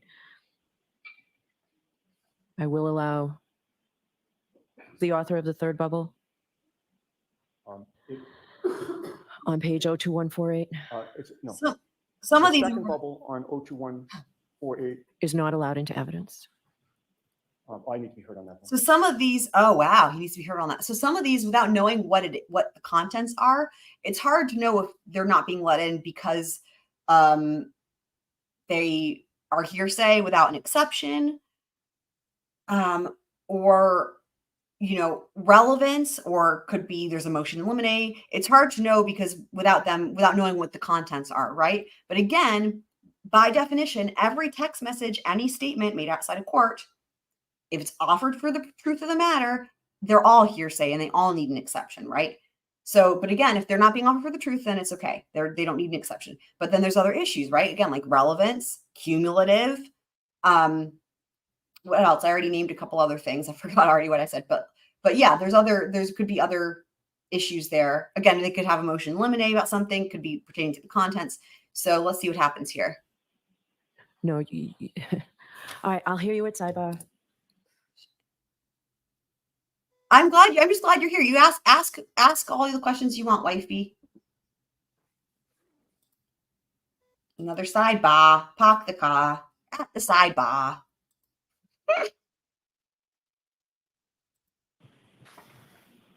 Catching up to real time this way. I'm gonna have to go soon, you guys. This has been fun though. You go forward more. Thought they were ready. Apparently not. See, this is all the stuff I cut out when I edit the videos, right? Yes. And Mr. Jackson, if you are planning on doing this with the next witness, I'd like you to let Mr. Lally know which ones of these you intend to use so that we can avoid all of this. And if you have a copy for me, that would be helpful So for the next objections. witness is going to be someone in that group. I bet it's Jen. Holy shit. Fuck, I wish I could be able to stream that. Fuck. Sorry for all the fucks. Man, I was hoping she would be at a time. Oh, jury's just not coming in. Let's go forward. Here we go. You texted the group chat. There's this fellow. He just set up Ask shop. Chris, No one knows who he is. ask some questions. Correct? Yep, I'm reading it right now. Yes, that's correct. And who is the Chris you were referring to? That would be Chris Albert. Brian's brother, correct? That is correct. And then you texted your wife, Brian Albert, and Nicole Albert. Yeah. So Jen's next because Tell we've them already heard from their guys others. Never went in the house, Wow. correct? Yeah, that's part of the same text. Yes, Ms. McCabe, who was the guy that you were referring to? Does he have a Oh. name? that would be John O'Keefe. You told the group to tell them the guy never went in the house. Wow. That was you talking about how you should all get your stories straight. Oh correct? my God. No, You would agree with me that your stories are all straight in terms of the guy never went in the house, correct? Objection. Can you answer that? John never went in the house. It's not a story, it's a fact. Well, when Well, we said if that were true, we tell wouldn't be them here the because guy jury decides the never facts. went in the house, Brian Albert was on that exchange still, was he not? He was still part of the group text? Yes, Brian is on the exchange. And Brian Albert was the one to respond, wasn't he? Looks like Let me Candace switch is having pages a here. realization. He responded, did he not? Yes, he did. And then at that point, you knew Brian Albert was the oldest brother of the Albert family. Yeah, correct? right? Yes, that's correct. The oldest sibling in that family, correct? Yes, that's correct.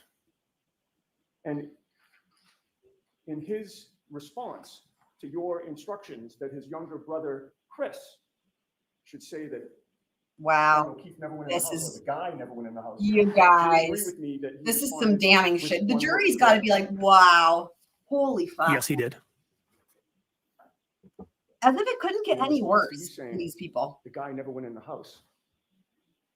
Brian Albert's response was, exactly, correct? Yes, that's his response. Hold on here. Well done on the Right. delivery. Commonwealth, any redirect? Just briefly, Your Honor. Oh my God. Lolly, I would run out of the building if I was him. I would be like, I quit. I'm doing something else. I'm going to go live in a cave. Oh, he's Now, been Mr. Chair, fidgety John like this O'Keefe ever was in the since house that night, is that correct? That's correct. about, I don't know, From this text a communication, third of the was way Chris into Albert cross. concerned? Was Chris Albert ever at the house on that night? Oh, for No, sure. he was not. Oh, for sure. With the This is phone. something It's that you, hilarious. Obviously, death of John O'Keefe occurring, how it did, where it did, and why it did. That was something that you discussed. Can you keep your voice up? Yes, I'm sorry. This. Lolly. reference As far as what happened to John O'Keefe, Lolly. where, why, how, that was something that you discussed with your family, is that right? Yes, that's correct. Why? He doesn't even want anyone. I didn't hear that Why to was it friend. discussed I with don't. your family? You're talking about the immediately after? It was, no one knew what happened. John never showed it, never Oh, came in the man. house. So we had no idea what happened to John. Let me see if Jen is on John was stand someone yet. you were friends with, correct? Real. Yes, that's he correct. Uses the phone again. Now, did you There ever she is. tell You anybody, guys? what to say? I have to leave soon. I'm going to jump forward. I'm sorry. We will go over this in the recap like we always do. But because I have limited time, I've been waiting for this moment when Jen McCabe takes a stand, and I'm so happy. I'm going to be able to do a little bit of this. So hope you guys don't mind. Mr. Lally? I'm curious Good though. afternoon, ma'am. Good afternoon.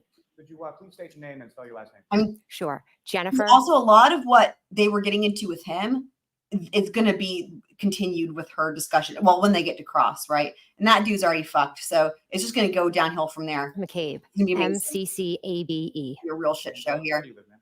Canton. And how long Yeah. have you lived in Canton? Approximately Damage. 20, well, my whole life. Oh, I lived in boy. Canton, Oh, except for when I boy. first got married. I lived in Stoughton for a year or two.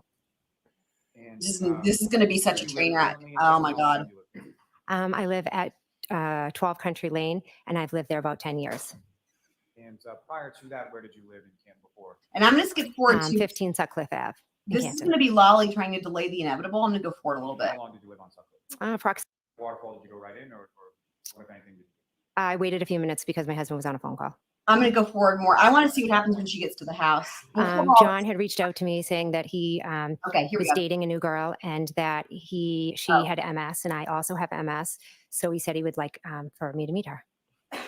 Okay, wait. I need to go forward more because we'll cover all I the believe pleasantries, but I need to get to the. Type where you would have any sort of discussions about his relationship with Ms. Reed or anything? No, I don't care, Lolly. We need to get to They go in relation nuts. to where you were.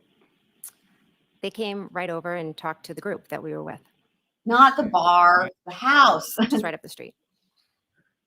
Now, over the course of the evening, you were at a bar. Fair to say you were drinking, is that right? Yes. Okay, he's still trying. You guys, look at how much he's delaying. Yay. And then we He's just talked delaying. about how, challenging He's delaying getting to the house. It's so it is with silly. kids. Amazing. And Concerns. What, if any, observations did you make as to how he was dressed? How he was dressed again. Lolly. D&E. No. She wanted to go up to D&E. Fucking And, hell. Forward. Expressed at the table, or how was that expressed? Oh my it God. was expressed to everyone like, hey, we're going to go back home. We know. And when you were walking out with them, what, if anything, was the sort of? Okay, now we're talking. Well, Matt and John were still inside. So at one point I said, "Oh, Karen, why don't you just come with me?" Figuring, because, Matt can talk to anyone and God knows how long he was going to stay in there. So I was just like, "Hey, do you want to drive with me?" And they can meet us. Oh, boy. Is that correct? Yes. Oh, boy. Now, as far as the car that you had parked there before, where was that parked in relation to what? I believe I had to kind of walk straight out In the parking lot? in the parking lot. Yes. And after you had exited from the waterfall, at some point did you observe Mr. O'Keefe come out as well? Yes, he did. And did you have any conversation with him in the parking lot while you were out there? I believe briefly, Karen, him, and I all spoke. Yes. Do you recall briefly what you spoke about? Your boy. Them coming back to Fairview. Yes. Yes. And, after Yes. sort of the two of you The parted lure, ways, she lured them type thing. Yes, her. This is why I I've been just saw waiting. them take they walked left, I walked straight. And if one were to Oh, go left boy. in the direction they were She's walking, balls where is deep that? in this entire fucking thing, man. Washington Street, the main street. I've been waiting. I've been more Do you know excited for where her that than like is? Was it on the anybody. parking lot? Yes. And while you were in your car in the parking lot, well, let me Maybe ask you even this. more so than Higgins, You honestly. walked out of the waterfall. What, if anything, was different about the weather from when you had walked? Oh, Lolly. It had started to Fuck. snow. No, Lolly, And, stop. as No. far as the snow was No. And when you called him, if you know, was There we that go. something that was There we go. through Bluetooth with regard to the car, or Yes, it would have been because it was my phone and I was driving. So I would have had it over the car. so your phone would have been paired up with your phone? Yes, I plugged it in when I got it. I Remember, always plug my phone in when I get in John if I'm called driving. her to ask for And directions to the your house. husband in the car, it's fair to say that he could hear both sides. Her husband was in the car and he heard this Yes. phone call over Bluetooth. So that initial call that you placed to Mr. O'Keefe, is that done while you're driving? Yes. And what, if anything, were you telling him as far as that initial call?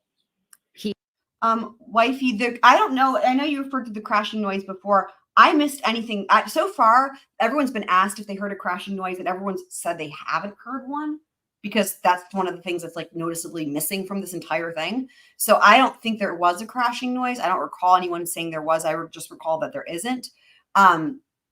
So this is Jen. This is Jen McCabe. I should put a thing. I'll put a thing up on the screen. This is Jen McCabe, who was supposedly in bed with her husband, who just got off the stand and woke up to the phone call from Karen Reed. Karen Reed was yelling her name. The witness prior to this was her husband. That's why I was like, I knew she was coming up next, because I was like, it's clear that that's what's going to happen. And on cross, they're going to pick up with those text messages that are really fucking suspicious about, dude, like that was insane. Yeah, that was her husband. This is Jen. Jen is like the linchpin in this whole thing, in my opinion, from what I can tell. Like I said, even more so than like Brian Higgins or maybe even Trooper Proctor. This lady right here is balls deep in all of this, in every way. Look at her face, in ways that I don't even know. It's very. This is what I've been really waiting for. Yeah, no, this is his wife. And their daughter, Allie, was the one who picked up Colin Albert. There's a lot. There's a lot. He had asked for he said where to. I gave him the address. And then I believe I, just started giving him directions. And I actually think Matt spoke over me and was saying, go this way, go this way. And then I said, yeah, you just go down to Fairview. It's at the bottom. And so, as far as the directions, do you recall anything specifically about what you told Mr. O'Keefe as far as where the directions were? Well, he actually called back a second time. And when he called back a second time, I instructed him that it was by a friend's house, one of his niece and my daughter's friend. And I said, oh, it's right, go past Bella's Street. That's okay, It's wife. at the bottom of the hill. And before we get to that, just as far as And remember, she is Nicole Albert's you're familiar with, Yes. sister. and, it's where your sister lives with her family, Yeah, correct? there we go. Yes. Yeah. And, Lolly. if I could just ask, with regards to your sister's husband, Brian, how long have you known him? Since I was in kindergarten, Don't give a shit. very long time. Lolly. So they had dated for some period. Do you recall if you were indicating to him to go to Cedar Crest or go to Chapman in order to get on the trip? Okay, the Go to direction Chapman. that matters. And is that the way that you went as far as going from Washington Street downtown to Fairview? Yes. Now, how long a drive is that going from the waterfall to Fairview? approximately 5+ minutes, depending on if you hit lights. Now, if you're indicating you're indicating to someone to come down Chapman, and you said it was, I'm sorry, your testimony is it's sort of towards the end from that direction? The end of Fairview, the bottom of Fairview. And that's I know, right? to my point as far as the bottom. Do you have any kind of incline or decline, or how does the road sort of situated as you come from the Chapman side down to where your sister lives, 34th here? It's a hill. And the hill goes down, is that correct? Yes. Is that somewhat of a precipitous? How would you describe sort of the hill? Well, the first hill is a bit steep, and then it flattens a little, and then there's another hill. But the second hill is more long. So there's actually two hills as you're going down, correct? Yes. Now, I mean, for all we know, Matt McCabe is the only person that has testified to the fact that John had maybe spoken of meeting up with someone else. For all we know, that's a red herring. That's him trying to make it seem like potentially John. Remember, because he's like trying to make it seem like John's on the couch, right? That it seems like that was kind of his idea, that John was staying on the couch somewhere else, which is funny because on direct, remember, he's like, yeah, I didn't think anything of it because I thought maybe he was just crashing on the couch somewhere. So I was like, don't worry, guys. Like, he's just on someone's couch. So like that was all his story. So it would make sense too that he would even just make that up as an attempt to be like, yeah, he wasn't there. He went somewhere else, right? And when you think about it, it's like after seeing him on cross, he's not credible. So that could just have been an added thing that he did just to try to back up the fact and try to make it seem like John didn't go there and John was at someone else's couch. And I guess ostensibly they killed him and then brought him to the Alberts' house. I mean, it makes no sense, right? But that's because it's not accurate, I think. So I think that could be what that's about. you mentioned second call, Mr. O'Keefe then called you. Yes. And about how much time elapsed between when you first talked to Mr. O'Keefe and the second? Approximately 4 We 5 don't have minutes any- tops. During either call that you had with Mr. O'Keefe, could you hear anything? You had it on Bluetooth, right? Yes. Could you tell whether? We don't have any evidence that any of them were having affairs at the time. We know that there was what came in so far. We know that Karen was at the water or went to that bar, the hillside, I guess. And like freaking Higgins was there. But I think we learned later there was a whole group, right? So I don't know that was even like, in other words, in my opinion, it could be possible that Higgins had a crush on Karen, right? In my opinion, from what we know, but it doesn't seem like Karen was sleeping with anybody or John, like at this time. Maybe, again, if it happened in the past, that may not come in because of relevance and because of proximity to it has to be close enough in time to be considered relevant. So I think right now, at least for me, my goal is to try to figure out sort of the order of events and like what happened. Because it's already confusing enough. So I just don't think, I mean, it could come in, but like so far we just don't have any evidence of that. So I'm still thinking it was probably some sort of accident that they're covering up at this point. Could you hear anything in the background? I couldn't know. Oh no, you're all good. As, No, you're okay. You didn't throw me off. Mr. O'Keefe, did he express an intent that he was? I mean, the thing is that because the prosecution hasn't presented a theory of the case, then literally anything's possible. So don't be sorry. It's just hard to tell because this case is so wild and because the prosecution has no theory that sometimes it's like, even if it's a joke, it actually does seem possible. Right. So, and I'm trying to do my best to make sure I answer questions. And so, yeah, again, things that might like a great example. If you were to talk about the red Solo cups, people would maybe think that's a joke if they didn't watch the trial because they wouldn't think it was real, but it was real. So To the house of Fairview? Yes, it was. He was driving there and he was trying to find it. And when he indicated that he was trying to find it, was he expressing that in singular or plural or something else? No, more general. Like, where is it? Type. Did he make any reference during the time that you were talking to him to anyone he was with? No. And now, as far as the second call, you indicated, what did you use exactly as a sort of a geographic locator? My daughter and his niece's very close friend lives on a side street off of Fairview. So I just said, go past Bella Street, and it's at the bottom. And Bella is someone that's through his niece, John O'Keefe would have known, correct? Correct. Now, at this time, yeah, it's really what confusing. relationship were you aware of between Bella's mother and John O'Keefe? They had dated briefly. No, that's I'm going to allow it. That's absolutely true. It's definitely They had a cover-up, dated briefly Yeah. years before. for sure. Wait, who had dated? Hold on, I was talking. Was that sort of the substance of the conversation that you had with Mr. O'Keefe Oh, him and Karen, in that second phone call? Yes. I would think is So what she. after that second phone call, did you speak to Mr. O'Keefe on the phone at any point in time after that? No.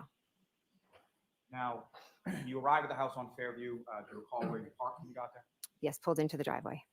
And the driveway at the house at Fairview essentially has 2 garage doors. Is that correct? Yes. Sort of widens out as you get to the top closer to the house. Yes. Do you recall where in relation to the driveway was parked when you got there? I just remember pulling in, there was definitely a car in front of me. There possibly could have been a car to the left. You were able to Possibly. go into the house, correct? Correct. How do none of these people have ring cameras? I'm sorry. I know I keep saying it. But When I walk in, Caitlin Albert, Brian Albert, Julie Nagel, and Sarah Levinson are all sitting at the kitchen table.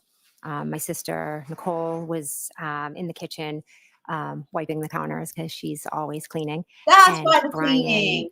Okay. Yeah, we talked about this last night. I'm like, yeah, they really want to make sure that everybody keeps talking about being in the kitchen. Again, that was that was a tactic. That was Lally's tactic to try to thwart the defense when the defense started talking about the basement, because when you come out those doors from the bulkhead door, the kitchen bay windows right there. That's why there's all this funny bit. So I pointed this out last time. I'm like, yeah, they must really want to convince people that they were in the kitchen. But now it makes sense as to why the cleaning story, right? So again, that's so extraneous. And it's like, everyone's like, yeah, she was cleaning because that's what she does. And that's what Jen's saying. It's like, why would you even add that detail? Why would you remember that? It's completely, but that's why, because they're trying to make this whole thing about being in the kitchen. All of this is just it just reminds me so much of Alex Murdoch. It's insane. One lie to support another lie, support another lie, support another lie. And it's exactly the same style of lying. Just Albert and Brian Higgins were it's in the, I guess you total call it the TV room area, just business. standing and talking. 100%. And ma'am, I'm sorry, I'm just having a little trouble hearing you. Yes. Oh, okay. That microphone, you can adjust that. That's exactly right. Anywhere you Yep. want to put that. You got it, Whitey. Thank you. It's all of it. It's like one thing they have to try to explain why they'd be cleaning so they can explain why they'd be in the kitchen, so they can explain how they would have been in a location where they would have seen something if something happened coming out of the basement, which it doesn't even make sense anyway, because all these same people are the ones that would be involved in doing the things in the basement in the first place. So, but Lolly's trying. No, that's not even true. He's lollygaggling. Yes, pigeon business for Uncle, chicken business for us. Yeah, all the business. And so when you come into the house, where were, you mentioned a table, where were people situated? In the kitchen. There it is again. Yep, told you guys. To what was going on Right? at the house, 100%. over the course of the evening that you were there? I sat at the table and I just spoke to Brian and Katie and the 2 girls. Also, you guys will notice that anytime that they even mention anyone being in the living room, they then have to follow that with that the living room and the kitchen are like open and connected to each other, just to make sure that even if they're in the living room, they're still in the kitchen. Right. It's important, And right? just so we're clear, when you're talking about Brian, that's Brian Albert Jr. or Little Brian? Yeah, little Brian. Yeah, little Brian.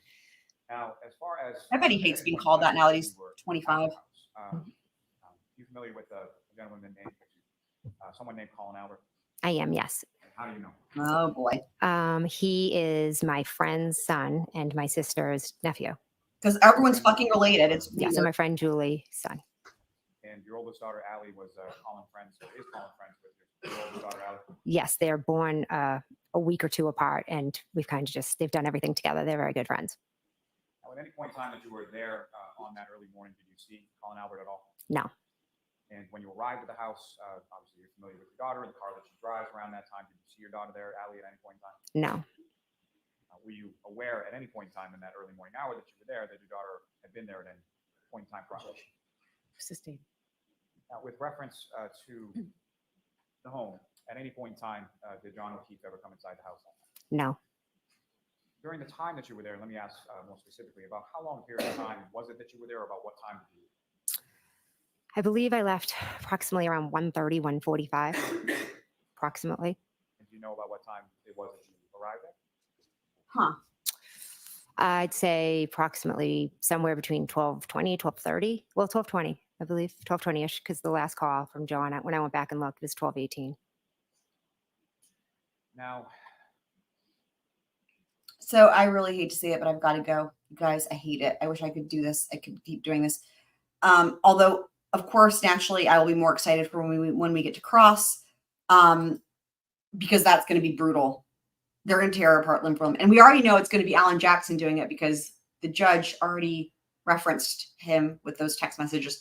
Man, that's going to be incredible. I wonder if they'll even get, my guess is they're going to be taking the lunch break soon, and then they're still going to be on direct, and then he'll do more direct after the lunch. And my guess is Cross is going to be till the end of the day and probably not finish. If I had to guess, it's going to pick up with Cross tomorrow morning. That's just a guess. But no recap tonight because I'm still working on it. It'll be tomorrow. So in the meantime, we've got all this video from today going over this stuff, which a lot of it actually ties into what we talked about last night. Like, I feel like it was actually really productive hearing all this new information, but also like making sense of things that we've been talking about in the recaps.